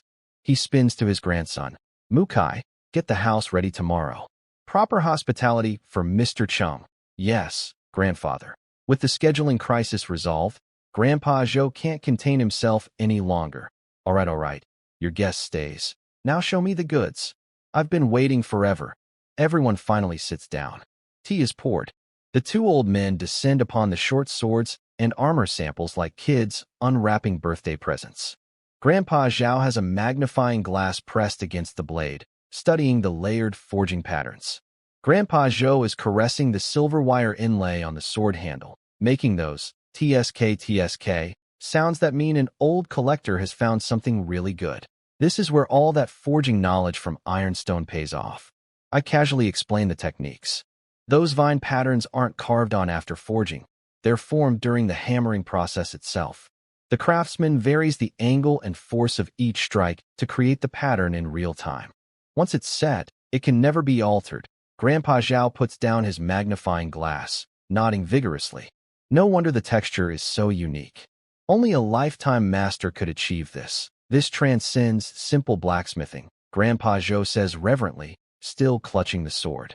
This is art. When I start getting into carbon ratios and different steels and which hammer techniques produce which grain patterns, Grandpa Zhao listens with laser focus. This man has been in the collecting world for decades, and I can see him processing the key insight. My old master uses a complete forging methodology that matches zero known traditions on Earth. Grandpa Zhou can't help himself. He puts down his tea and gives me puppy eyes. Little Dong, you gave both of these beauties to old Zhao. Surely you won't leave this old man empty-handed. I laugh. Don't worry, Grandpa Zhou. I'll have a pair made for you too. The master's order book is just very full right now. You'll have to wait for the next batch. Good. 3 goods. In a row, face beaming like a kid who just got promised a new toy. Meanwhile, the younger generation, Zhou Mukai, Zhao Lihai, and Xiaolei, peel off for their own hangout. Zhao Lihai throws his arm around Zhou Mukai's shoulder. Come on, let me show you my collection room upstairs. The living room goes quiet. Just me and two elderly billionaire collectors sipping aged pu'er tea while they argue about the direction of grain patterns on a sword blade. I take a slow sip and think, this is actually really nice, peaceful, normal. Then I remember that on the other side of my life, there's an ongoing beastfolk blockade, a sealed undead race leader I accidentally vaporized, and a food crisis I'm solving with interdimensional potato smuggling. Peace is relative. Grandpa Zhao invites me to stay for dinner. I politely decline, got things to handle tonight. He makes me promise to come back and make up for it. Back at the shop, I pull down the roller door and start prepping for tonight's crossing. Fun fact about trying to randomly teleport to the Elven Forest. The odds are terrible. I've been attempting every single night, and the result is a greatest hits compilation of horrible deaths. Drowned in open ocean. Frozen solid on a glacier. Eaten by a magical beast. Each time I die, I respawn back home. But the experience is not getting more pleasant. Tonight's cargo is light. Rice, flour, oil, and some medical kits. Beast tooth necklace on. Crystal in hand. 11:58. Deep breath. Eyes closed. Consciousness out. Eyes open. Knee-deep wild grass. Endless prairie stretching to the horizon. Wind rolling through it like green ocean waves. 2 moons in the sky. One white, one red, hanging over the edge of the world. Nothing else. No landmarks. No forest. No dwarves. I grip the positioning crystal. 3-layer glow. Spatial tear. Blink. Standing in the Dwarf King's hall. But something is wrong. The atmosphere in the hall is completely different from every other time I've been here. Heavy. Suffocating. Like the air itself is holding its breath. This is not the usual "let's drink and talk about potatoes" vibe. Something bad has happened. Iron Dome is sitting behind the stone table surrounded by military reports, and the look on his face tells me this is not a "let's drink and chat about potatoes" kind of night. He sees me, gives a curt nod. "No. Welcome back, brother. No. How's Earth?" Just points at the chair across from him. Sit. I sit. I scan the table. Reports from the Mountain Exit Outpost, an elven magical letter, and a mediation progress update from the Human Empire.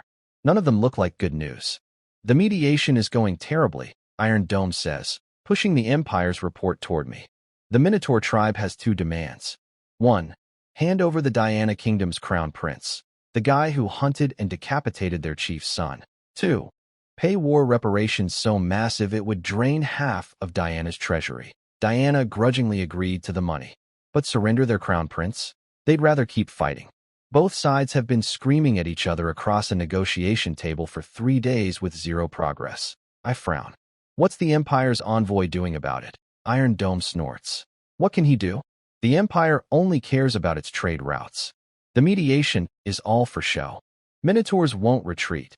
Diana won't hand over their prince. And the envoy just shuffles between both sides, delivering messages without putting pressure on anyone.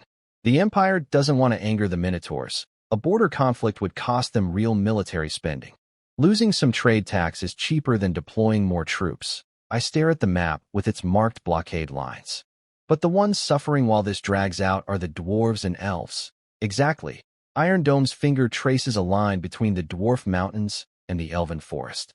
Every day the negotiations stall. The kobolds and pigheads reinforce their blockade. They've planned this. The longer talks drag on, the stronger their defensive lines get, and the shorter the window for the elves becomes. Once the elves are forced to activate their ancient life tree barrier, even a successful negotiation becomes meaningless. I'm staring at all the intel markers on that map, and something in my brain starts doing that thing where scattered puzzle pieces suddenly try to connect themselves. The Minotaur's convenient reason for war.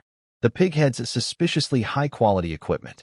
The professionally designed barrier targeting the elves' specific weakness. The mystery army spotted near the elven forest. The negotiation that's perfectly deadlocked on one condition. A cold feeling crawls up my spine. I speak slowly. Iron Dome. The Minotaur chief's youngest son was killed in the Monster Mountains by Diana's crown prince, right? Right. The prince cut off the head and hung it on his horse as a trophy, displaying it publicly, even though every intelligent race on this continent knows that's the ultimate forbidden act, the one thing guaranteed to start a war. Right.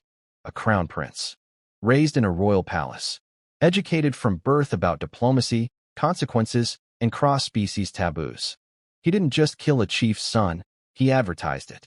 Made absolutely sure everyone knew. I lift my eyes from the map and look straight at Iron Dome. That's not stupidity. That's deliberate provocation. He wasn't showing off for himself. He was performing for someone else. Giving someone a result they wanted. Iron Dome's eyes sharpen like blades. "You're saying the Diana Prince was ordered to do it?" I shake my head. I can't confirm it. But line everything up. The prince provokes the Minotaurs into war. The Minotaurs pin down Diana's main army in the north.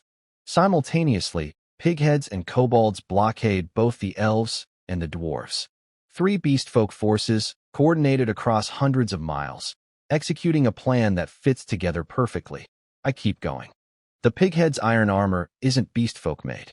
The composite barrier around the elven forest contains technology from a non-beastfolk civilization. Elven rangers spotted an unidentified military force near the forest with equipment and formations that match an unknown faction. All of this points in one direction. Someone is deliberately isolating the elves and the dwarves. And this plan wasn't improvised. It was set up a long time ago. I pause. Then I say the thing nobody wants to hear. If the Diana Crown Prince was bought or coerced, it means someone at the highest level of the human kingdom, at minimum the prince himself, has established contact with whatever force is behind the beast folk. And the Empire's envoy doing absolutely nothing at the negotiation table? Maybe that's not just about saving money. Maybe the Empire is watching from the sidelines on purpose.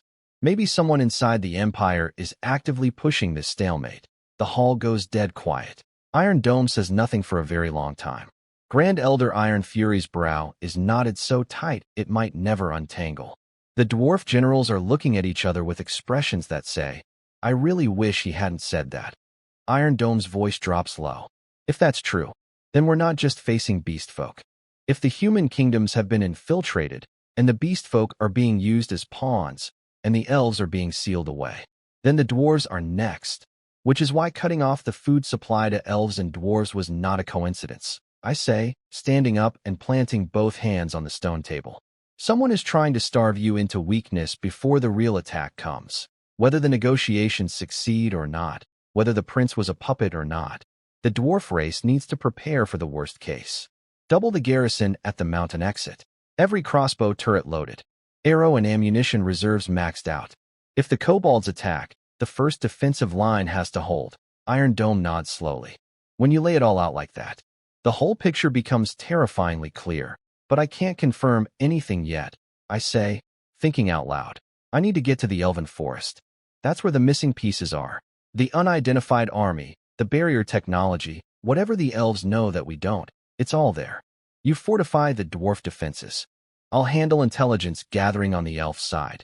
Your teleportation landing is still random. How exactly do you plan to reach the Elven Forest? Keep rolling the dice. My voice is calm. 1 crossing per day? Eventually I'll land close enough. When I do, I'll make it there within my time window. Iron Dome looks at me for a long moment. He seems like he wants to say something. Maybe, that's insane, or, you'll die trying. But instead he just puts his massive hand on my shoulder and presses down firmly. Be careful, I grin. Relax, I can't die permanently. When this is all over, we'll have a proper drinking session. After the heavy stuff, Iron Dome asks about my training.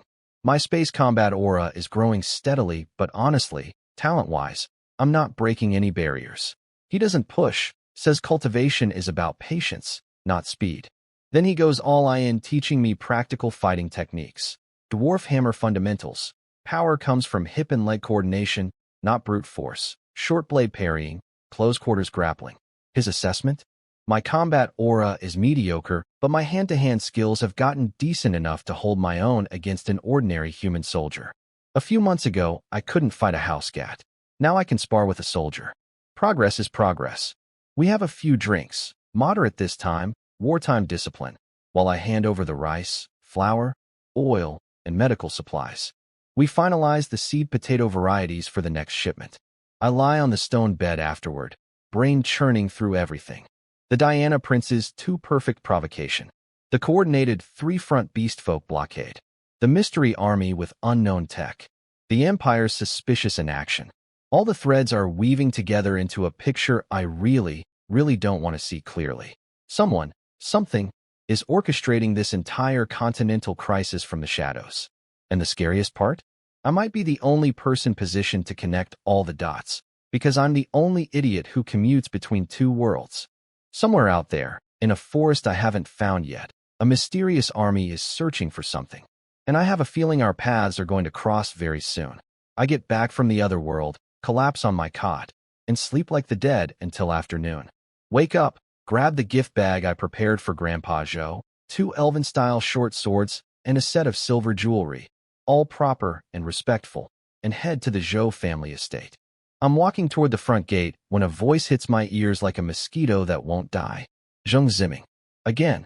The same guy I had to fake boyfriend my way past on the roadside. The man whose entire personality is, my family is rich, and therefore you should love me. He's back. And he's leveled up his approach. No more sad roses this time. He's wearing a tailored navy suit and carrying a fancy gift bag with gold embossing, trying to look like a proper gentleman caller instead of a professional stalker. He's standing outside the gate talking to Zhou Muning. Zhou Muning is standing at the entrance of the Zhou family estate. My brain hasn't connected the dots yet. Give it a second.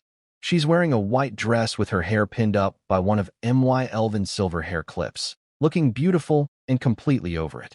Same exhausted expression as last time. Same, I would rather be literally anywhere else. Energy radiating from every pore. Zhang Ziming is doing his rehearsed speech. Muning, I'm here officially this time, not to cause trouble. My father specifically asked me to pay respects to Grandpa Zhou. Our families have decades of history. You can't even let me through the door? That's a bit cold, don't you think? Zhou Muning is icy. Zhang Ziming, do I need to repeat myself? Are you incapable of understanding human language? I have zero interest in you. I don't want any connection with you. Whatever gifts you bring, whatever your father says, whatever history our families share, none of it matters to me. Stop showing up at my door. My foot takes an involuntary step backward.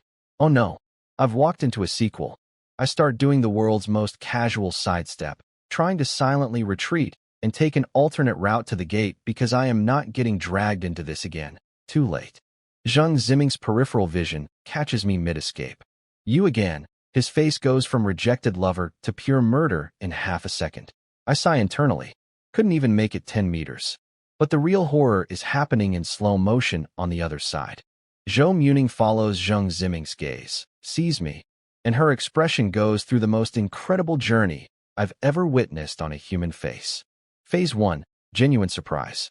She clearly did not expect me to be standing outside her family home. Phase 2, exasperation. Her eyes literally say, why does this man appear every time I'm being harassed? Phase 3.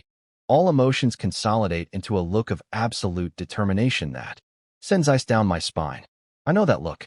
That is the look of a woman who has just made a decision that I am not going to enjoy. No. No, no, no, no, no. Not again. Once was a favor. Twice is a career. Before I can execute my tactical retreat, she's already crossing the distance in those heels. Click, click, click. And her arm hooks through mine with the practiced smoothness of someone who's done this 1,000 times. Light perfume. Warm grip. My brain. Critical error. She turns to face Zhang Ziming with me attached to her like an accessory.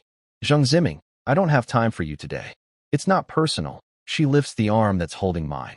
Cheng Dong is here today to formally meet my parents. Meet her parents. My brain doesn't just blue screen. It uninstalls the operating system. Last time I was a roadside fake boyfriend for a 5-minute scene. A cameo role. Background extra at best. Now I've been promoted to meeting the family. That's not an upgrade. That's skipping straight to the final boss. And that's when the final puzzle piece slams into place with the force of a dwarf warhammer. Zhou Muning. Zhou family estate. She's standing at the door of the Zhou residence because she's a Zhou. The quiet jewelry expert who saw through everything in my shop. The woman I fake dated on a sidewalk. The granddaughter of the old man whose life I saved. I was invited here by her grandfather. I am literally carrying gifts. Nice gifts. Thoughtful, well-chosen gifts in a proper bag. I look down at the gift bag in my hand. 2 hand-forged elven short swords. A complete set of silver jewelry. Carefully selected. Beautifully wrapped. The exact kind of presents a serious suitor would bring when meeting his girlfriend's family for the first time. I look more prepared than an actual boyfriend would. I could jump in the Yellow River right now and still wouldn't be able to wash this misunderstanding off. Zhang Ziming's face cycles through colors I didn't know human skin could produce. His eyes lock onto our linked arms, then drop to my gift bag, and his jaw clenches so hard I can hear his teeth grinding. Last time you faked it on the street. Now you're performing the full production? Muning, you're really going all out to avoid me. You've even staged a meet the parents scene? Zhou Muning doesn't even blink. I don't need to stage anything to avoid you. Zhang Ziming, you really overestimate your own importance. He's choking on his own rage, chest heaving, about to fire back, when the Zhou family gate opens from inside. Zhou Mukai walks out. Her brother, the composed, refined young man from yesterday's tea party at the Zhao estate. He takes one look at the scene. Zhang Ziming looking murderous, his sister looking cold, and me looking like a deer that wandered onto a highway, and his polite smile freezes. His eyes track down to where Zhou Muning is clutching my arm with both hands. The perfectly composed eldest grandson of the Zhou family experiences a visible system malfunction. Long silence. Muning. Who is this? He asked carefully. This is the man I met yesterday, at the Zhao estate, as Grandpa Zhou's guest. He knows who I am. He knows I'm the guy who saved his grandfather's life. He knows I was invited here today by said grandfather. And now his sister is hanging off my arm, claiming I'm her boyfriend. Before I can open my mouth, before I can say, "Sir, this is a misunderstanding. I am a potato merchant. I forge interdimensional trade agreements, not romantic ones," Zhou Muning speaks. Firm. Absolute. Zero room for negotiation. My boyfriend, Cheng Dong, I am going to die. Not from a magical beast. Not from drowning in an interdimensional ocean. Not from an ancient sealed entity trying to eat my soul. I am going to die of embarrassment in front of a billionaire family's front door while holding a bag of elven swords and being claimed as a boyfriend by a woman I've spoken to 4 times.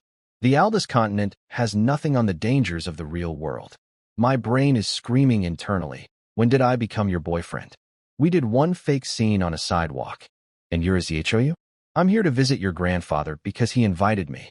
I brought gifts for an old man, not an engagement offering.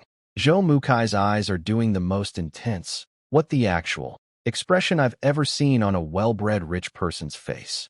But I'll give the man credit. His social training kicks in after exactly half a second of visible malfunction. The confused smile smooths back into a polished, welcoming expression, though his eyes are still screaming. Explain. He steps forward and extends his hand to me like we've never met before. Pure first meeting etiquette. Mr. Cheng, welcome to the Zhou residence. Grandfather is waiting for you in the living room. I shake his hand. The grip is polite but careful. The handshake of a man who just watched his famously ice-cold sister claim a random guy as her boyfriend and is trying very hard not to short-circuit. Meanwhile, behind us, Zheng Ziming has been reduced to a background character in his own romantic pursuit. He's watching Zhou Mukai personally come out to greet me. He's watching Zhou Muning clinging to my arm like I'm a life raft. He's staring at the gift bag in my hand. Perfectly appropriate, beautifully prepared, looking like exactly what a serious suitor would bring to meet the family. 3 pieces of evidence, all pointing in the same direction. It's just an act theory? Dead. Buried. Cremated. His face drains from angry red to the color of ash. His knuckles go wide around his fancy gift bag. He stares at me with an expression that goes way beyond jealousy. This is deep, cold, venomous resentment. So, I was wrong last time. You two are actually together? And today you're here to meet the family. His voice is dry and cracked, clinging to one last shred of denial. Zhou Muning glances at him like he's a mildly annoying insect.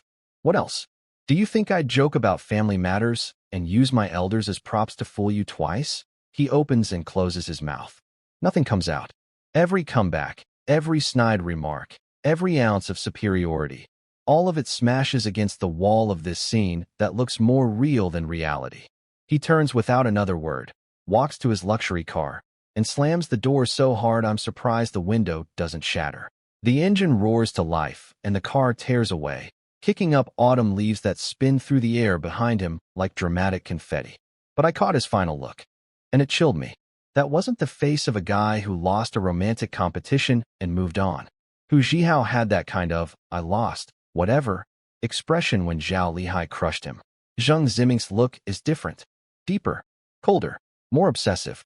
This man was publicly humiliated twice, and he's carved every second of it into his memory. He will come back for revenge. Not today, not tomorrow, but eventually. I mentally add, Zheng Ziming, threat, to my growing list of real-world problems, right between Mysterious Research Institute watching me and interdimensional food logistics. But I can't think about that right now because Zhou Mukai is smiling and gesturing me inside. And Zhou Muning is still attached to my arm with zero intention of letting go, and I am walking into a billionaire family's estate as an alleged boyfriend when 20 minutes ago, I was just a guy bringing swords to an old man. As we walk along the cobblestone garden path, I steal a sideways glance at Zhou Muning. Her face is perfectly composed, cool, unbothered. Like publicly declaring someone her boyfriend in front of her brother and a stalker is just a normal Tuesday activity. But her ears are pink. The kind of pink that starts at the base and creeps up to the tips like a slow-motion blush she absolutely cannot control. The calm, all-seeing, sees through everything Zhou Muning is embarrassed. She catches me looking and her eyes do this tiny flicker of panic, barely visible, but definitely there. And she lowers her voice to a whisper only I can hear. Don't overthink this. Let's just get inside. I'll explain everything later. I can't help but let out a small laugh. Funny, that's exactly what you said last time. Also, you tricked me. I had no idea you were a Zhou family heiress. And now you've upgraded me from sidewalk fake boyfriend to meet the parents' fake boyfriend? That's not a promotion. That's a hostage situation. Her ear tips go from pink to crimson. The icy composure cracks just a tiny bit. A flash of genuine girlish embarrassment crosses her face before she looks away. I have to admit, it's kind of adorable. In a my life is a disaster kind of way. The Zhou estate is old money gorgeous. Ancient architecture, blooming osmanthus trees filling the courtyard with sweet fragrance. The main hall lined with antique calligraphy scrolls and bronze relics that each probably cost more than my entire shop. Zhou Mukai walks ahead, giving me a smooth guided tour. This is an authentic Dong Qichong running script calligraphy piece, passed down through the family for generations. And this bronze Gouet vessel is from the late Qing dynasty. The form and engravings are remarkably well preserved. His delivery is calm, measured, every word perfectly placed. The model eldest son of a great family. But I notice his little tricks. In the short walk from the gate to the living room, he casually glances back twice. First at me, then at Zhou Muning behind us. His look isn't hostile or suspicious. It's pure. Big brother just discovered his perpetually single sister, brought home a man and cannot compute curiosity. And behind us, Zhou Muning is internally imploding. I can practically hear her thoughts. It's over. It's completely over. Mukai saw everything at the gate. He's going to tell Grandpa the second he gets the chance. My brother who investigates everything is going to run a full background check on Cheng Dong. Actually, he's probably already done it. Then the worst realization hits her, and I can see it land on her face in real time like a falling piano. This morning, Zhou Mukai specifically reminded her that an important guest was coming today, to be on her best behavior. That important guest was me. I was already invited to the house by her grandfather as his life-saving benefactor. She didn't need to do the whole, he's here to meet my parents, routine. I was coming in the front door anyway. Her entire dramatic fake boyfriend power move at the gate, completely unnecessary. Self-inflicted chaos. She added an entire romantic subplot to a visit that was already happening. From the micro-expressions flickering across her face, I can tell she has arrived at the same conclusion and is currently experiencing what I can only describe as the desire to evaporate from the physical plane. The woman who sees through everything failed to see through the fact that I was her grandfather's guest. And I, Cheng Dong, interdimensional potato smuggler and honorary dwarf elder, am about to walk into a billionaire's living room carrying perfectly prepared gifts while being claimed as the boyfriend of the family's beloved granddaughter. The Aldous continent has ancient sealed demons, continental wars, and death corridors full of 10,000-year-old skeletons. But nothing over there is as terrifying as Chinese family dynamics. Grandpa Zhou is sitting in the main hall like a king on his throne, dark red traditional Chinese jacket, hair perfectly combed, looking healthier than yesterday at the Zhao estate. The man was in a car accident not long ago, and he's radiating more vitality than I do on my best day. He sees me and leaps up, grabs my hand, and pulls me inside like I'm a long-lost grandson. Little Dong. Finally. Yesterday at the Zhao place was too chaotic, couldn't even chat properly. Sit. Sit. SIT. Then he turns to Zhou Mukai. Tell the kitchen to add extra dishes. Little Dong is staying for dinner. Yes, grandfather, Zhou Mukai responds. But doesn't leave. Instead, he leans down to the old man's ear and whispers something. I can't hear the words, but I have a front row seat to the old man's face transforming in real time. Phase 1, warm host smile. Phase 2, delighted surprise. Phase 3, the most terrifyingly mischievous elderly grin I have ever witnessed on a human being. He chuckles softly, looks past Zhou Mukai, and locks on his Zhou Muning, who is currently trying to become one with the wallpaper. Little Ning, come here. Zhou Muning approaches with all the enthusiasm of a prisoner walking to sentencing.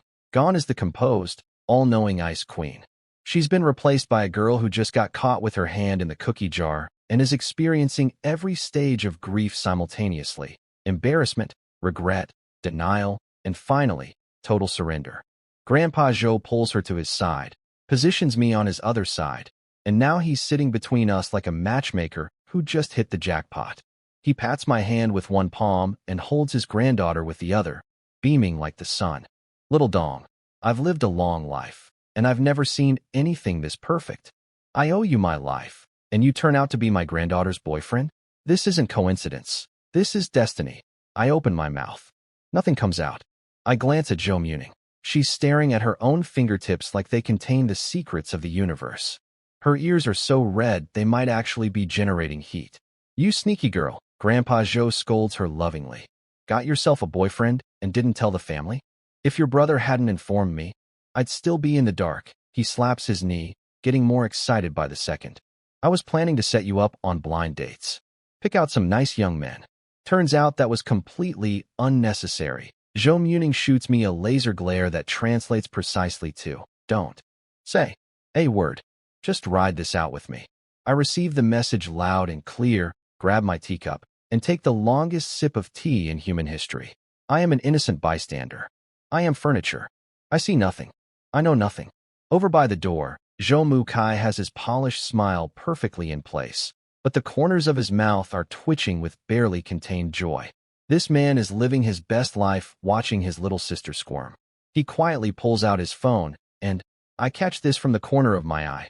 Texts his parents. Live reporting the family drama. In real time, this man is a menace disguised as a gentleman. He puts his phone away, resets his expression to dutiful grandson, and walks back to stand behind Grandpa Zhou like nothing happened. Academy Award performance. So, Grandpa Zhou claps his hands together.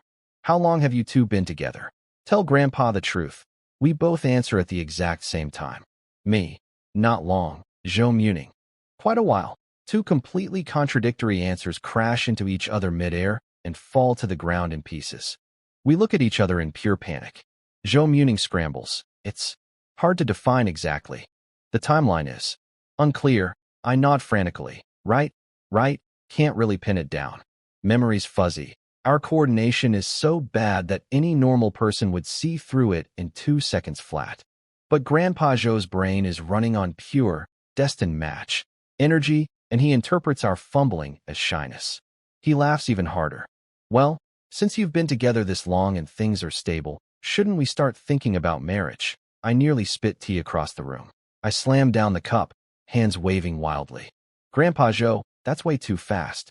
We haven't even considered. Grandpa Zhou, he gives me a mock stern look, eyes sparkling. With this relationship, you should be calling me Grandpa. Just Grandpa. Drop the Zhou. My brain, file not found. Zhou Muning breaks. Her entire face, neck, and probably her shoulders are crimson. She tugs the old man's sleeve desperately. Grandpa, stop joking around. If you keep this up, I'm leaving and never talking to you again. Who's joking? He's genuinely offended. Dating is supposed to lead to marriage. You can't just play around. He turns back to me, studying my face with deep satisfaction. Little Dong, I've looked into your background. You're solid, dependable, a good kid. Honestly, I was planning to adopt you as an honorary grandson since you saved my life. He grins. Now I don't even need to do that. You're going straight to grandson-in-law. This destiny is unbeatable. Then his voice softens, and for a moment the playful grandpa disappears, replaced by genuine warmth. Little Dong, I know you're alone in this world. No family, no elders looking out for you. I want you to know, the Zhou family will never look down on you for that. From now on, this family is your family. We are your people. Whatever happens, we have your back. That actually hits me somewhere deep. My parents are gone. My relatives cut me off when I was drowning in debt. I've been alone for a while now.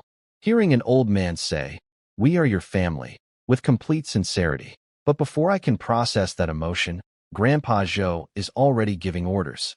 Mukai, handle this. Pick an auspicious date. Get these two engaged. If a full wedding is too rushed, at least formalize the engagement. Make it official. I want the whole city to know Little Dong is the Zhou family's chosen grandson-in-law. Zhou Mukai snaps to attention like a soldier receiving orders. Yes, grandfather. I'll arrange everything immediately. Consider it done. Wait. I throw my hand up like a student interrupting class. Can we please slow down? We're young. There's no rush. I look at Zhou Muning for backup. She has both hands covering her face, peeking at me through a gap between her fingers with one eye. That eye says, I cannot control this man. I have lost all authority in my own home. You're on your own. I take a deep breath and try the diplomatic approach. Grandpa, marriage is a big deal. Muning and I are still young. Can we take some time to discuss it properly and give you an answer? Of course. Young people decide for themselves. He waves magnanimously. Take your time. Talk it over. Let Grandpa know when you're ready. No pressure. Then he adds with a twinkle. After all, it's only a matter of time. Only a matter of time. Those 4 words land on my shoulders like a physical weight. And just when I think this situation cannot possibly escalate further, a bright, curious female voice rings out from the hallway. Our little Ning really brought a boyfriend home? Where is he? Let me see. 2 people stride into the room. A middle-aged man in a dark Chinese-style jacket, calm, dignified, looks exactly like an older version of Zhou Mukai. Zhou Muning's father, Zhou Zhengyan. Next to him, a well-preserved woman in an elegant qipao, eyes sparkling with curiosity and excitement. Zhou Muning's mother, Qin Shuyu. Zhou Mukai told them. He texted them. They came home for this. Her father looks me over with that classic, dad evaluating daughter's boyfriend. Expression, serious but not hostile, measuring but not unfair. He already knows everything from his son's report. Her mother is a completely different story. She walks right up to me and gives me the full up-and-down inspection with the biggest smile. So you're Qingdong. Dad has been talking about you non-stop. Who could have imagined that our little Ning's boyfriend would turn out to be the same person who saved his life? This destiny is incredible. She nods approvingly, practically glowing. Such a reliable, steady young man. Our little Ning has excellent taste. In the span of 30 minutes I have gone from guest bringing swords to an old man, to the Zhou family's officially approved future grandson-in-law, with both parents, a grandfather, and a brother giving me the full welcome treatment. I am experiencing an out-of-body experience. Zhou Muning looks like she wants the earth to open up and swallow her whole. And somewhere in the back of my mind, a small voice whispers, you fight ancient sealed demons. You smuggle potatoes across dimensions.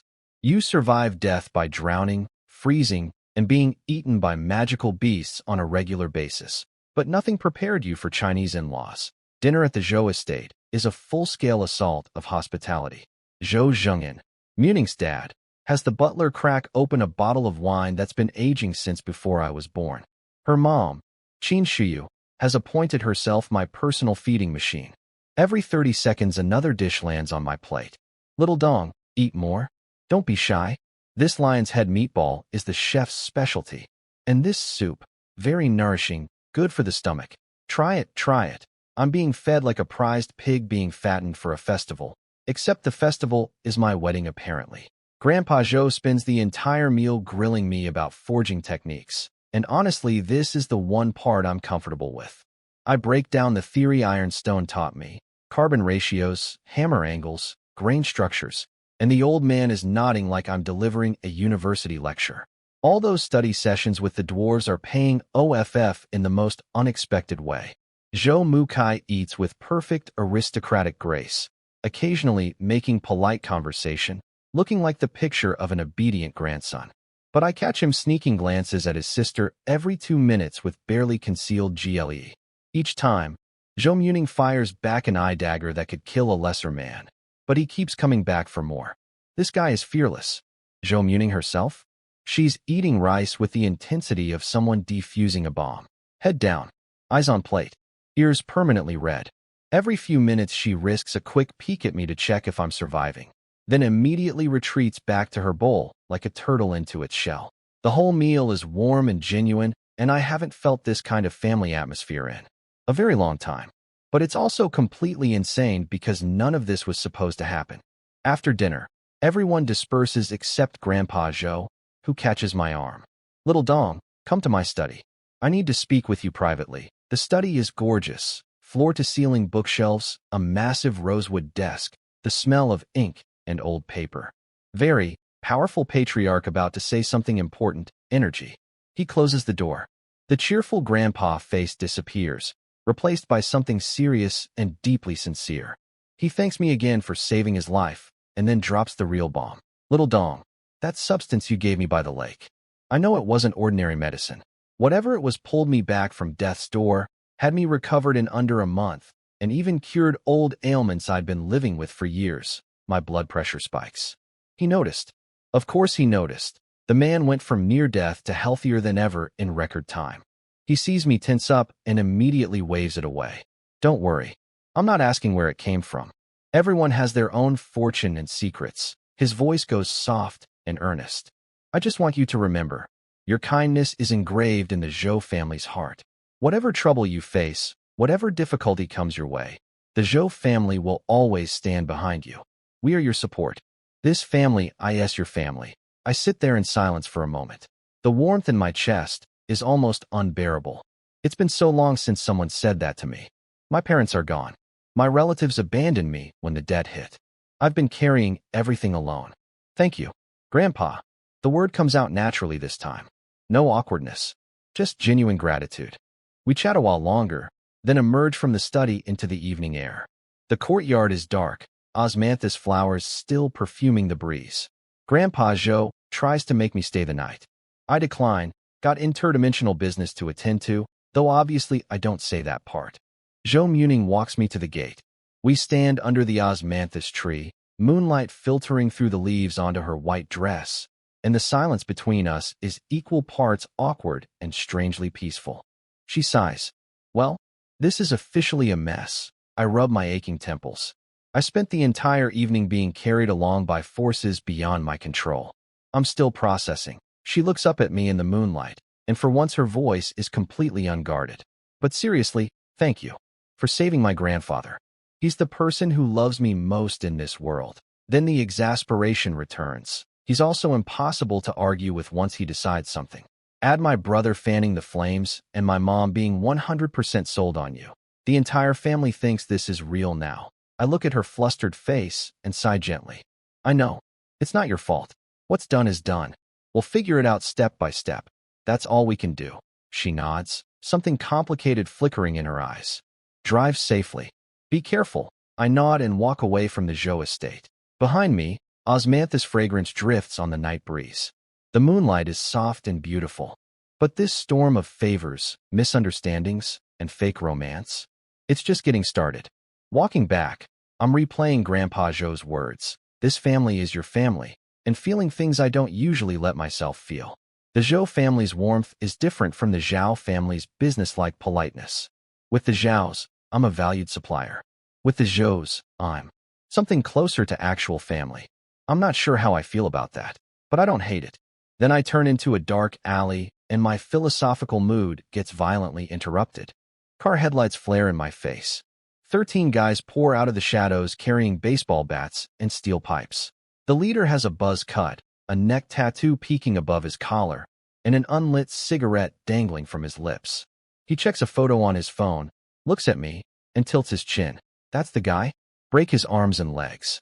Don't kill him. My alcohol buzz evaporates in approximately 0.0001 seconds. Quick scan. Narrow alley. No room to run. 13 targets. All armed. Leader has a switchblade already popped open. Old Chengdong. The Chengdong from a few months ago would have been destroyed here.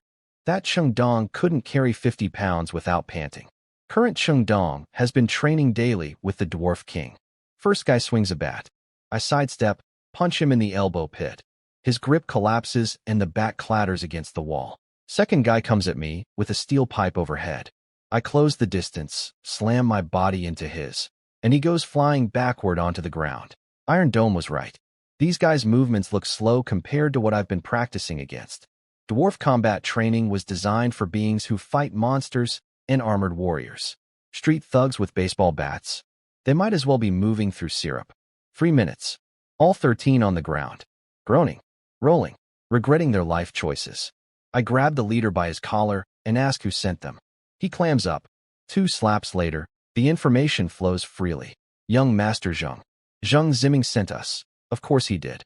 Humiliated twice, and his response is to hire 13 guys with pipes. I thought he was just a spoiled brat with an ego problem. Turns out his ego problem comes with a side of criminal intent. This time it's street thugs. Next time, I'm about to go overseas.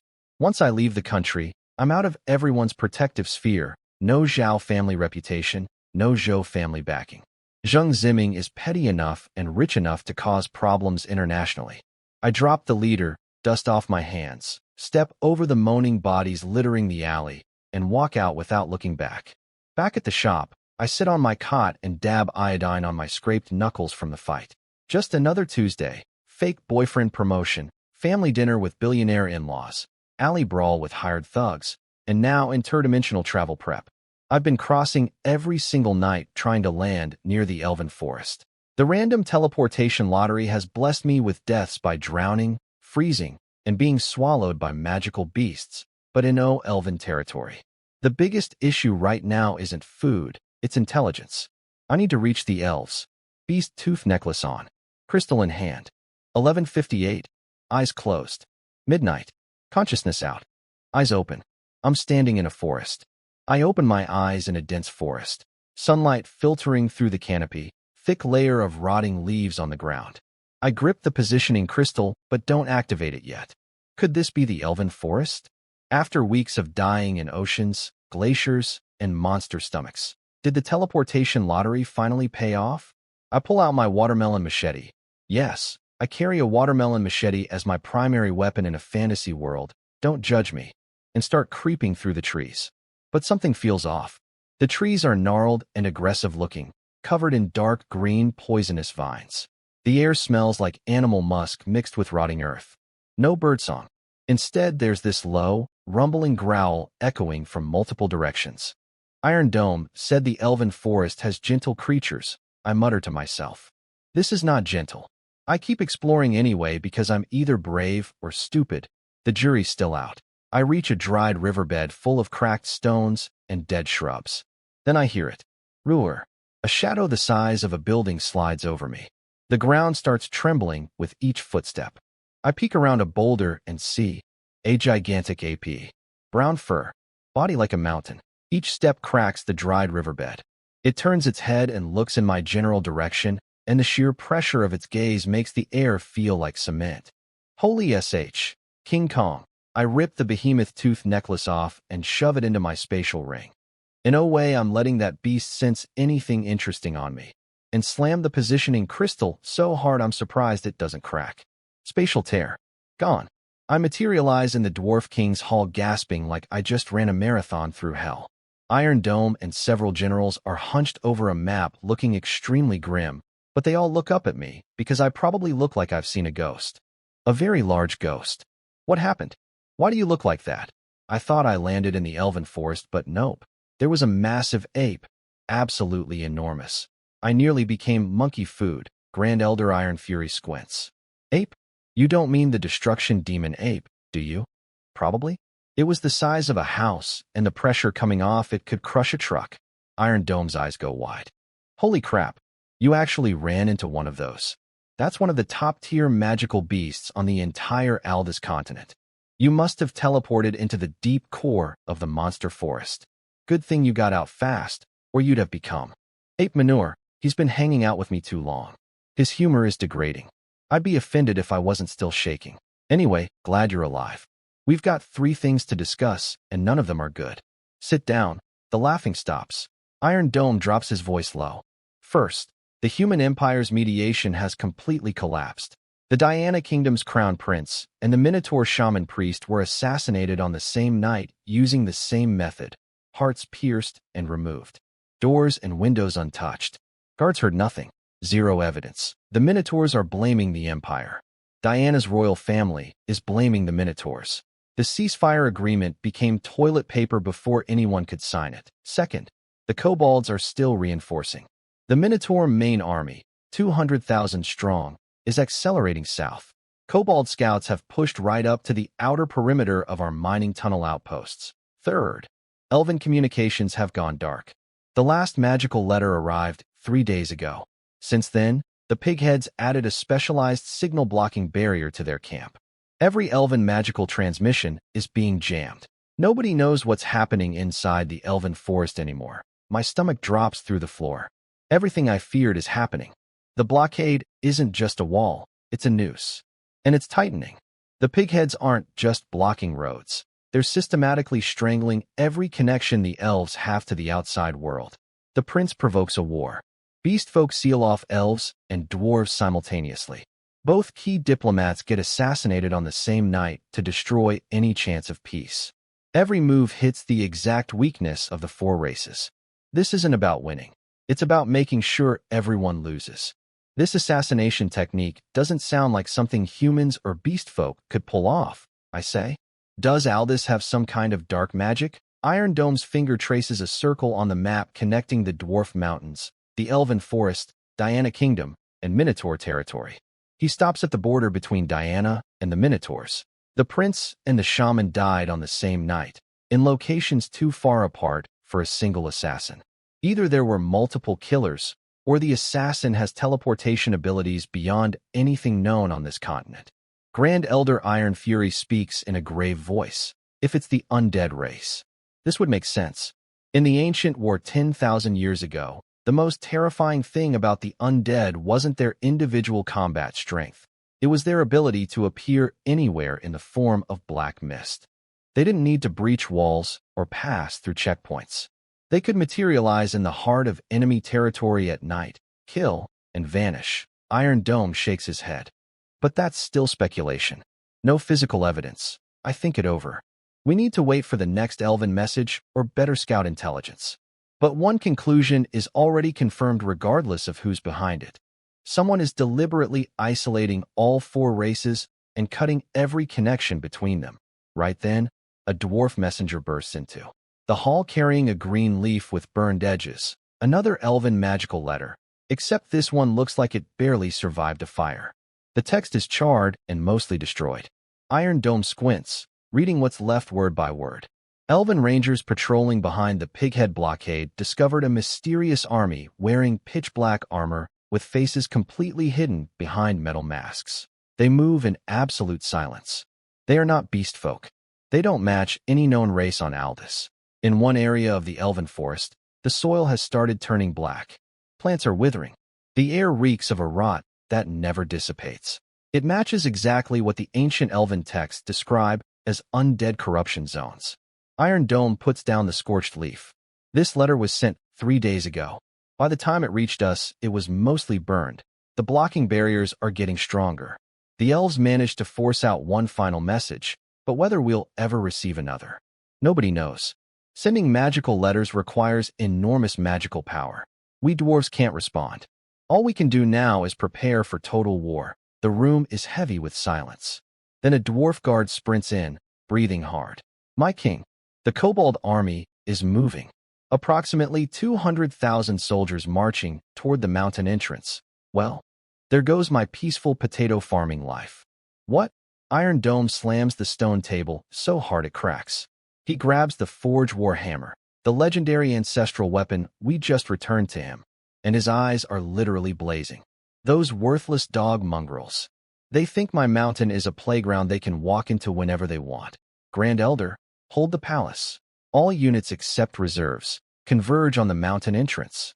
Now, his voice rattles the stone walls. Then he turns to me. Chung Dong, you coming to the front line? I nod. Of course I'm coming. I've been training for months. I've got a watermelon machete, and I've faced an ancient sealed demon lord. What's 200,000 dog-headed soldiers? Actually, when I put it like that, it's terrifying. But I nod anyway. We mount Stonehorn mountain goats, the dwarf equivalent of war horses, and charge through the tunnels at full speed. Half an hour later, we reach the mountain entrance. I look out over the walls and my stomach does a backflip. The valley below is an ocean of kobolds. 200,000 of them, stretching to the horizon. Rusty axes, dull spears, screeching and howling like the world's worst concert. A living black tide pressing against the base of the mountain. The dwarf warriors are ready. Massive gates sealed. Walls bristling with crossbow turrets and catapults. Thousands of arrow tips gleaming in the light, all pointed downward. Then the kobold army parts like the Red Sea, and out walks their boss. This guy is twice the size of a normal kobold, wrapped in black animal hide, carrying a bone hammer that's bigger than me. His face is covered in savage scars. One eye is milky white, and he radiates, "I've murdered things for fun," energy. Black Fong, the kobold chieftain. He looks up at Iron Dome on the wall and lets out the most ear-splitting cackle. "Iron Dome, you old fossil. Long time no see. Didn't expect me, did you?" Iron Dome slams his war hammer on the battlements. "Black Fong, you brought all these people to MY Mountain. You want to die? Die?" Black Fong shakes his head with a smug grin. "Iron Dome, you're a saint-level warrior now. You can't just attack whenever you want. That's against the rules. Besides, I'm not here to fight. I'm here to negotiate." Iron Dome laughs so hard it sounds like thunder. "You? Negotiate with me? Hear me out." Black Fong waves his hand dismissively. "I know you dwarves are tight with the elves. I know you want to help Diana Kingdom. But I'm telling you, stay out of it." He steps forward, raises his voice so every dwarf on the wall can hear. "Diana and the Minotaurs? That's between beast folk and humans. You dwarves sit this out, and I personally guarantee not one kobold foot touches your mountain. When we're done with Diana, we'll pull back and throw you some spoils of war. Good deal, right?" Iron Dome is shaking with rage. "You think I don't know your game? You cut off our supply routes to the Elven Forest. You're trying to starve us out. You think we'll let you use food as a weapon against us like before?" His voice booms across the valley. "I'm telling you, Black Fong, if you don't retreat, once our full army mobilizes, I will personally take your head." Black Fong's smug grin freezes. Then Second Elder Iron Rock steps up beside Iron Dome and delivers the knockout speech. "Black Fong, save your breath. We've seen through your scheme completely." His veteran commander's voice carries across the entire mountain pass. "You're not here to fight. You're here to stall. Wait for us to run out of food, then attack when we're weak? Wrong. The Dwarf Mountains currently have enough food reserves to last 3 years. Meanwhile, your 200,000 troops burn through supplies every single day. How long can you last? As long as we hold this pass, you can't take a single step inside. The longer this drags on, the worse it gets for you." I'm standing behind a stone pillar listening to all of this, and I'm feeling a complicated mix of pride and terror. Pride because Iron Rock just demolished Black Fong's entire strategy with basic math. Terror because something about this whole scene doesn't add up. Black Fong's face goes black as cast iron. He glares at Iron Rock, then at Iron Dome, his bone hammer creaking in his grip. Then he does something unexpected. He laughs. A cold, crawling, skin-peeling laugh that makes every hair on my body stand up. "Good. Very good. You stubborn little dwarves are going to regret today's decision. You think holding this broken mountain pass means you're safe? You have no idea what you're actually up against." He licks his cracked lips.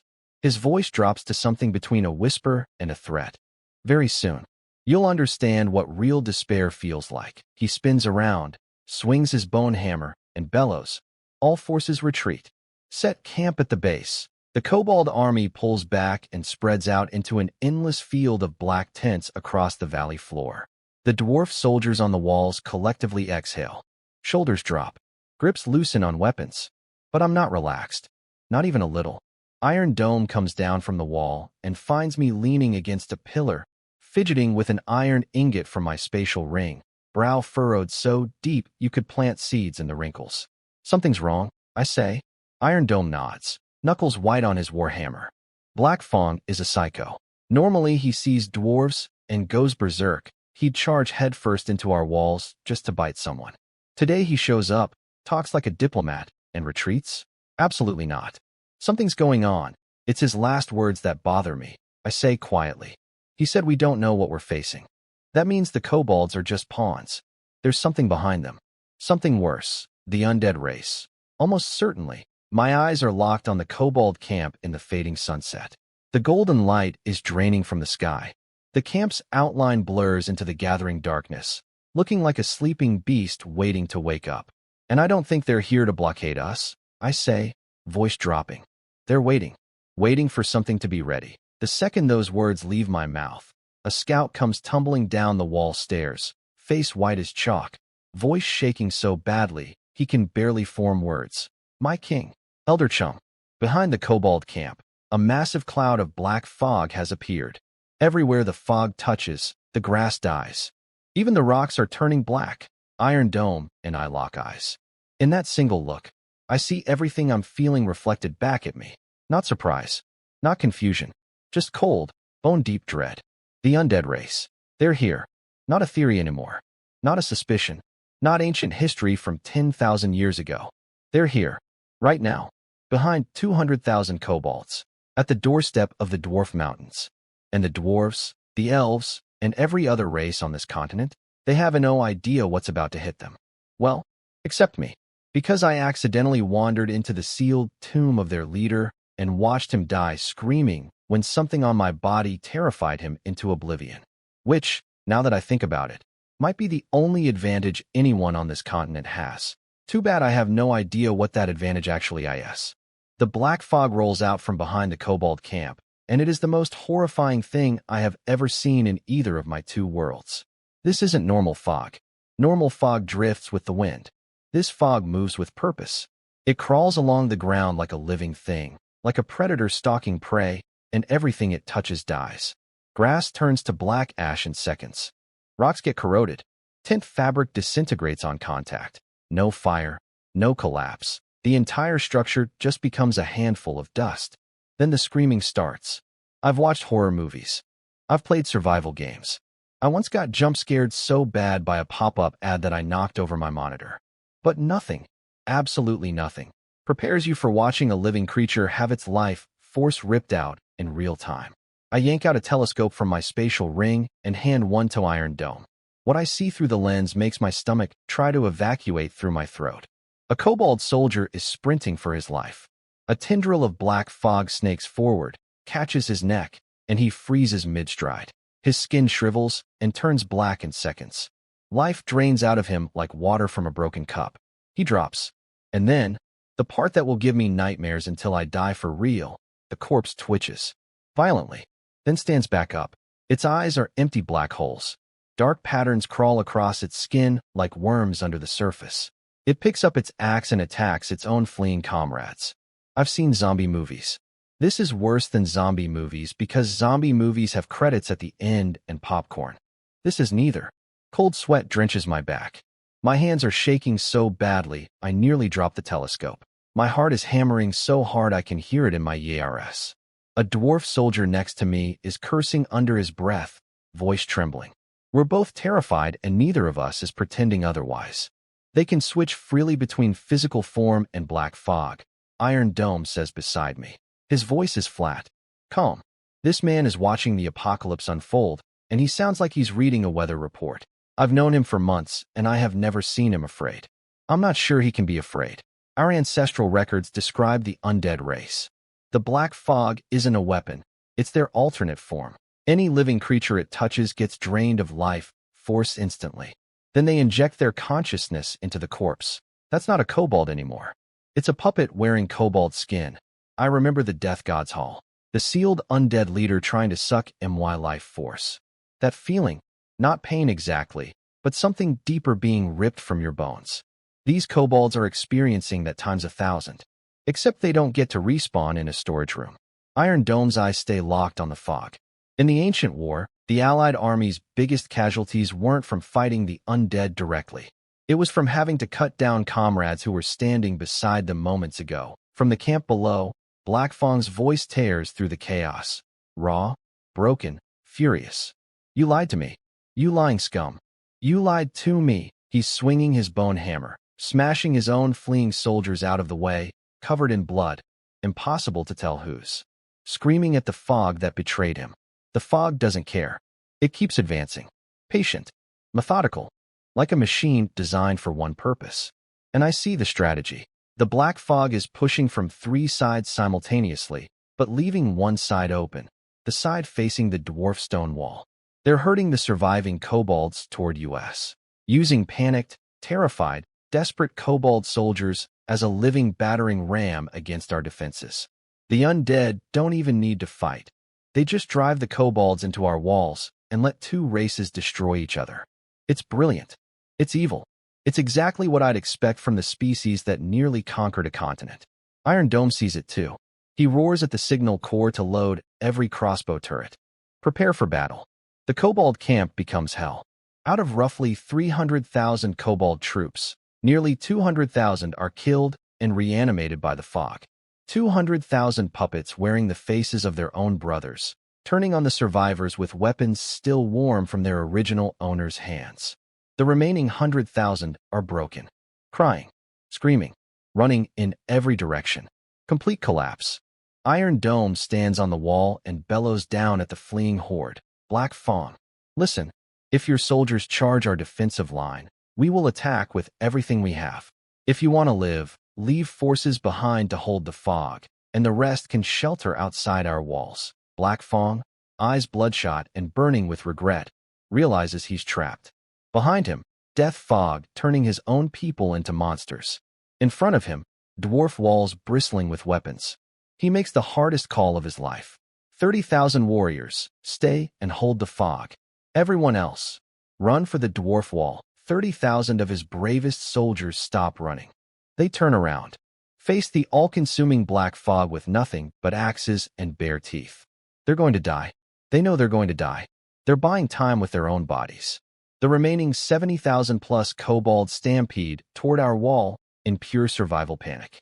They reach the outer perimeter and, boom, the entire stone wall shakes. Ancient dwarf runes carved into every surface ignite simultaneously, blazing orange-red, and a massive runic barrier erupts skyward, engulfing every kobold in its light. The 30,000 sacrificial kobolds bought just enough time for the barrier to fully activate. The runic shield seals off the black fog completely, but it also locks every kobold outside the wall. Not a single one gets in. I understand instantly. The undead race is everyone's enemy. But these kobolds cooperated with them. They helped the undead isolate the dwarves and elves.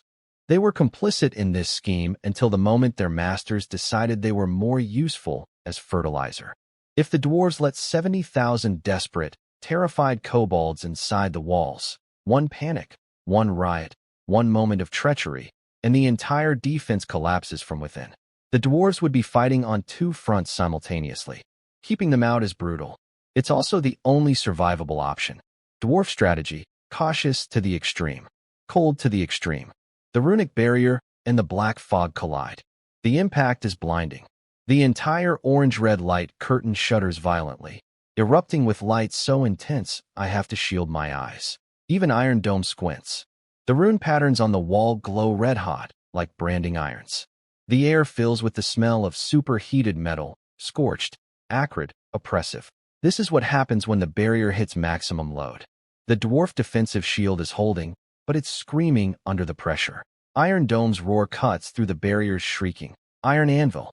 Get every runic artisan up here now. Reinforce the barrier nodes. Hold the line.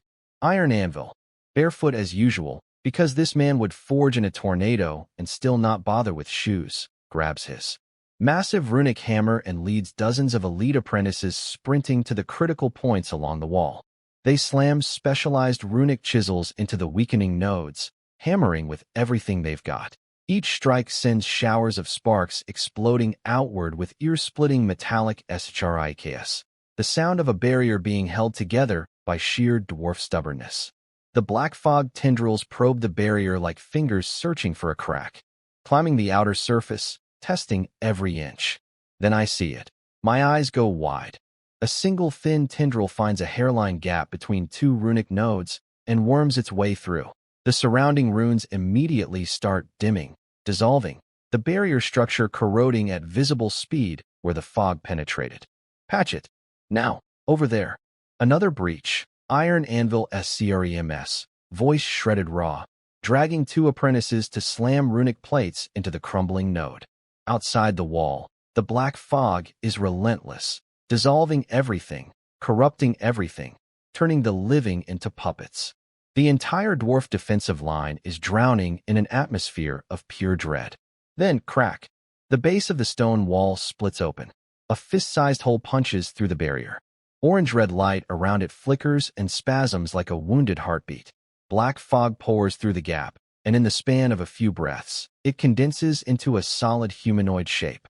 Full black armor. Metal face mask hiding everything. Behind the mask, where eyes should be, Just two swirling pools of dark fog, slowly rotating. The first undead soldier to set foot inside the dwarf wall. Standing right here, 10 meters from me. Iron Dome's reaction is instantaneous. His red combat aura detonates outward so violently that the shockwave stumbles me backward a full step. I've seen him use combat aura before. I've seen him crack rocks and dent steel with it. I have never seen him go this hard. This is Iron Dome with the safety off. He becomes a red blur. One stride. The Forge War hammer swings with an aura explosion that sounds like a cannon going off. The hammer punches through the undead soldier's chest plate, through the body, through the stone floor underneath. Everything within a 2-meter radius turns to rubble. No blood, no liquid of any kind. Just a wisp of black fog rising from the debris, hissing softly, and then dissolving into nothing. Iron Dome stands on the pile of broken stone, where hammer planted, red aura swirling around him, and roars orders so loud my eardrums ring. Iron Anvil charges in with a backup runic panel, slams it over the breach, and hammers in 6 reinforcement runic nails. Each strike shoots sparks everywhere with thunderous clangs. The barrier light stabilizes. The glow steadies. The hole seals. But I know, we all know, this is a band-aid on a bullet wound. The undead used one single tendril to find the barrier's exact weak point. Next time they'll hit every weak point simultaneously. They were never trying to break through tonight. They were taking notes. After several more probing strikes, the black fog slowly recedes. Not because we beat it, because it got what it came for. I watch it pull back to exactly 100 meters from the barrier, stopping with surgical precision, like someone measured it with a ruler. This isn't a retreat. This is a predator settling back on its haunches after sizing up its prey. The surviving kobolds, the ones trapped between the fog and our wall, are slumped against the stone, broken, bleeding, shell-shocked. Black Fong sits alone in a corner, staring at the ground, body trembling. All that arrogance from his big speech earlier? Gone. Replaced by the realization that he was never an ally of the undead. He was livestock. The dwarves confiscate every kobold weapon. 2 races that have hated each other for generations now sit on opposite sides of the same wall. Quiet, because the thing behind the fog makes their rivalry look like a children's argument. Iron Dome waves at his soldiers, voice low and cold. Move them to the back mountain valley. Watch them closely. If any of them cause trouble, kill them. That night, I climbed the wall with Iron Dome. The fog has pulled back behind the old kobold camp, but hasn't dispersed. It sits there in the darkness like a patient animal. This wasn't a retreat, Iron Dome says, one hand on the battlements, staring into the black. It was a test run. They now know our barrier's energy ceiling, every weak point, and how fast our craftsmen can repair damage. My throat tightens. So next time they hit all the weak points at once, yes, 2 words, said like a death sentence. In the rest chamber that night, I can't sleep. I sit up on the stone bed and voice the question that's been eating at me. Something doesn't add up. The fog could have kept pushing. Why pull back? There has to be a limitation. Maybe it has a range cap, or an energy cost, or it needs time to digest what it absorbed. Those kobolds weren't allies. They were food. And we're part of the same feeding pen. Either they need time to process all the life force they consumed, or they specifically need to exhaust the runic barrier first before they can fully enter the mountains. Iron Dome leans against the doorframe, listening. When I finish, he nods slowly, face like frozen stone. You see it clearly. They'll hit us wave after wave, grinding the barrier down until it shatters completely. And then, the real slaughter begins. I open my mouth to say more, to strategize, to plan, to do something. White light. Seriously? Now. I'm in the middle of a wartime strategy session, and the dimensional timer picks this moment to yank me home. I materialize in my shop, brain still churning with 100 questions. The undead are at the dwarf doorstep. The barrier won't hold forever. The elves are cut off, and I just got pulled out like a player getting disconnected mid-boss fight. Please hold on, Iron Dome. Next time maybe I'll finally land near the elven forest. Deep sigh? Nothing I can do right now. I wash up, eat something vaguely breakfast-shaped, and collapse into bed. My phone wakes me at noon. The Brazilian visa came through. The shiny new stamp sits in my dark green passport, looking all official and promising. But I feel zero excitement. Because the money problem has reached peak absurdity. Before clearing my debts? Broke. Desperate. Couldn't afford instant noodles. After clearing my debts and banking several million, still not enough. Bulk grain purchases for the dwarves? Entry into the gemstone raw market? International shell company operations? A few million yuan is a joke. That's not even the cover charge. I sigh and dump out a pile of dwarf gold ingots from my spatial ring onto my bed. 2 cubic meters of top-grade gold. I do the math. Hundreds of billions of yuan. Hundreds of billions. I am sitting on a fortune that would make actual billionaires weep with jealousy. I could buy skyscrapers. I could buy islands. I could probably buy a small country. And I can't spend a single yuan of it. Because the last time I sold a few measly gold coins, it attracted Huang Wenbao's entire organization, a mysterious government research institute, and the Zhou family's attention. If I dump even a fraction of this gold onto the market, I'd trigger financial monitoring systems across the entire country. Every regulatory agency, every intelligence service, every tax authority would descend on me like vultures on a carcass. So here I am, the interdimensional equivalent of a dragon sitting on a mountain of treasure, except this dragon lives in a folding cot behind a shop counter and is stressed about rent money.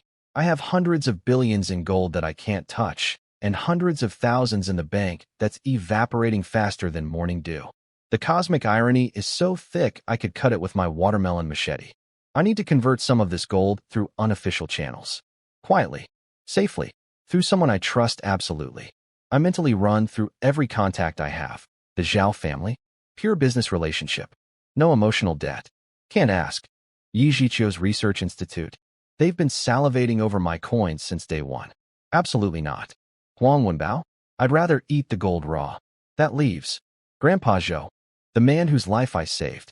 The man who said, the Zhou family is your family. The man who is also currently under the impression that I'm his granddaughter's boyfriend and future grandson-in-law.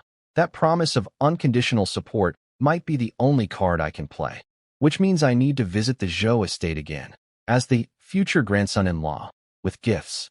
Again, I look at my ceiling and groan. Being a fake son-in-law is exhausting. Now I gotta prepare more presents. My head is going to explode. 2 worlds. 2 crises.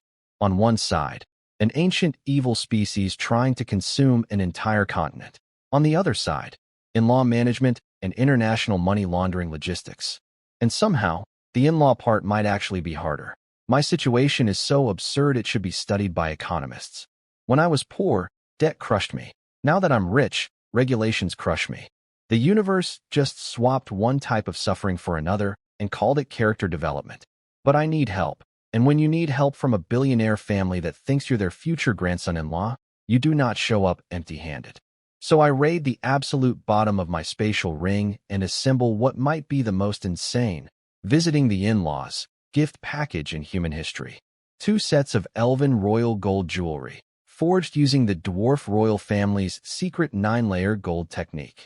3 different shades of gold hammered in alternating layers, leaf vein patterns so fine they look alive, and when light hits them the colors shift from dark gold to red gold to bright gold. These make every luxury brand on earth look like they came from a vending machine. They're leagues above what I sold Xiaolei. 6 bottles of Iron Dome's personal private reserve, brewed with underground river water and wild mountain honey, so thick and fragrant that one whiff could make a sommelier cry. I cork them with oak stoppers and seal them with beeswax to lock in the flavor.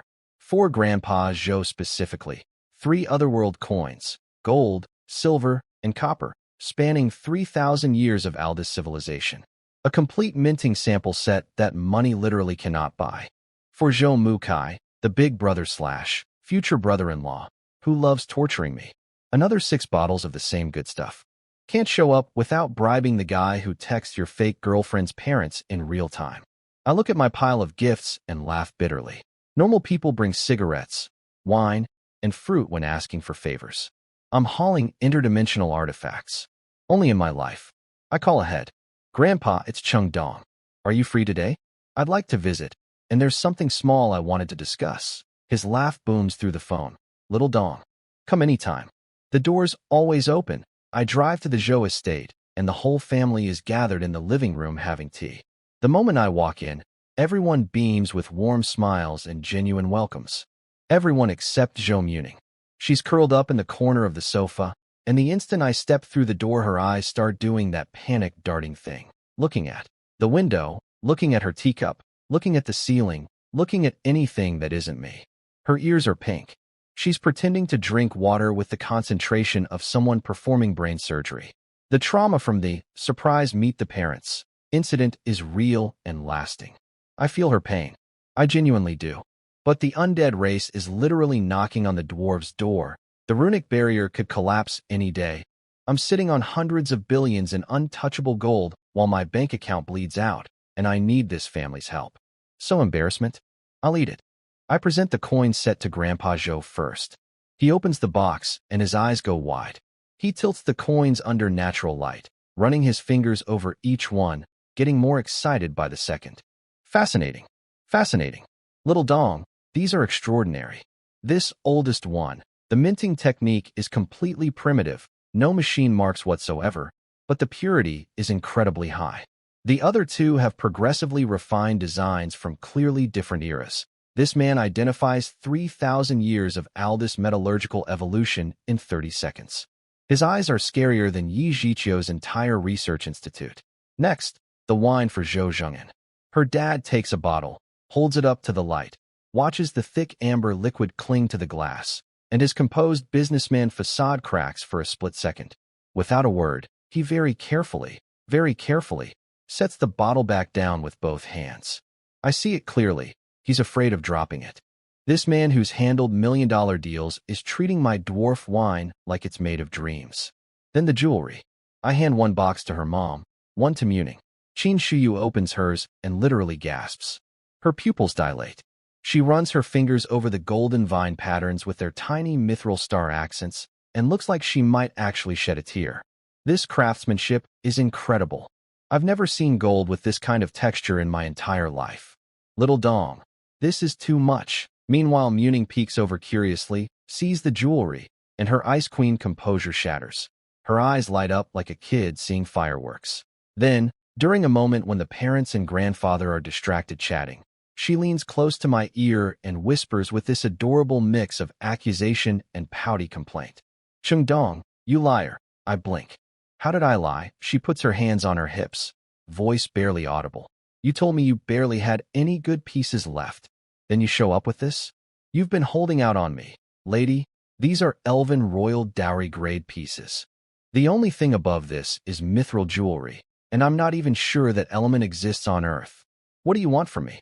Finally, I hand the last 6 bottles to Zhou Mukai. He accepts them with a perfectly pleasant smile, then deliberately draws out his words in the most lethal casual tone.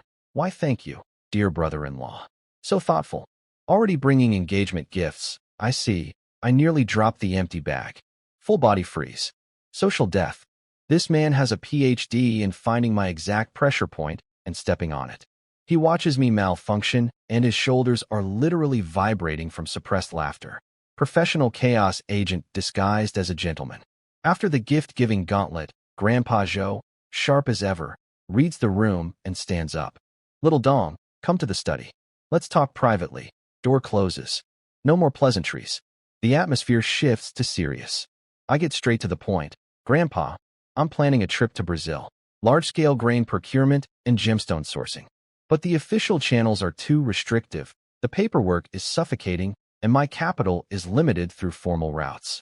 I need access to private channels, ones that are more flexible. I don't mention the spatial ring. I don't mention the hundreds of billions in untouchable gold. I don't mention the other world. I just lay out what I need. Grandpa Zhou is a 70-something-year-old man who has survived and thrived through decades of business. He understands perfectly what I'm saying and what I'm not saying. He leans back, taps his fingers on the desk, thinks for a moment. I understand. Years ago, I ran mineral import-export operations in Brazil. Spent over a decade there. Eventually sold the mining rights, but all my old connections, the people, the relationships, they're still active. He looks at me, steady and warm. Those contacts specialize in private channels and gray market trades. No source verification, no bureaucratic bottlenecks. Exactly what you need. The boulder on my chest rolls off and crashes into the ocean. I can breathe. Then he says the thing that makes my eyes sting. Your secrets, I won't ask. What you're doing, I won't investigate. But you saved my life, and the Zhou family remembers. His voice is firm, each word landing like a cornerstone being laid. Whenever you're in trouble, come to me. I will help. I stand there in silence for 2 seconds. The warmth in my chest is almost too much.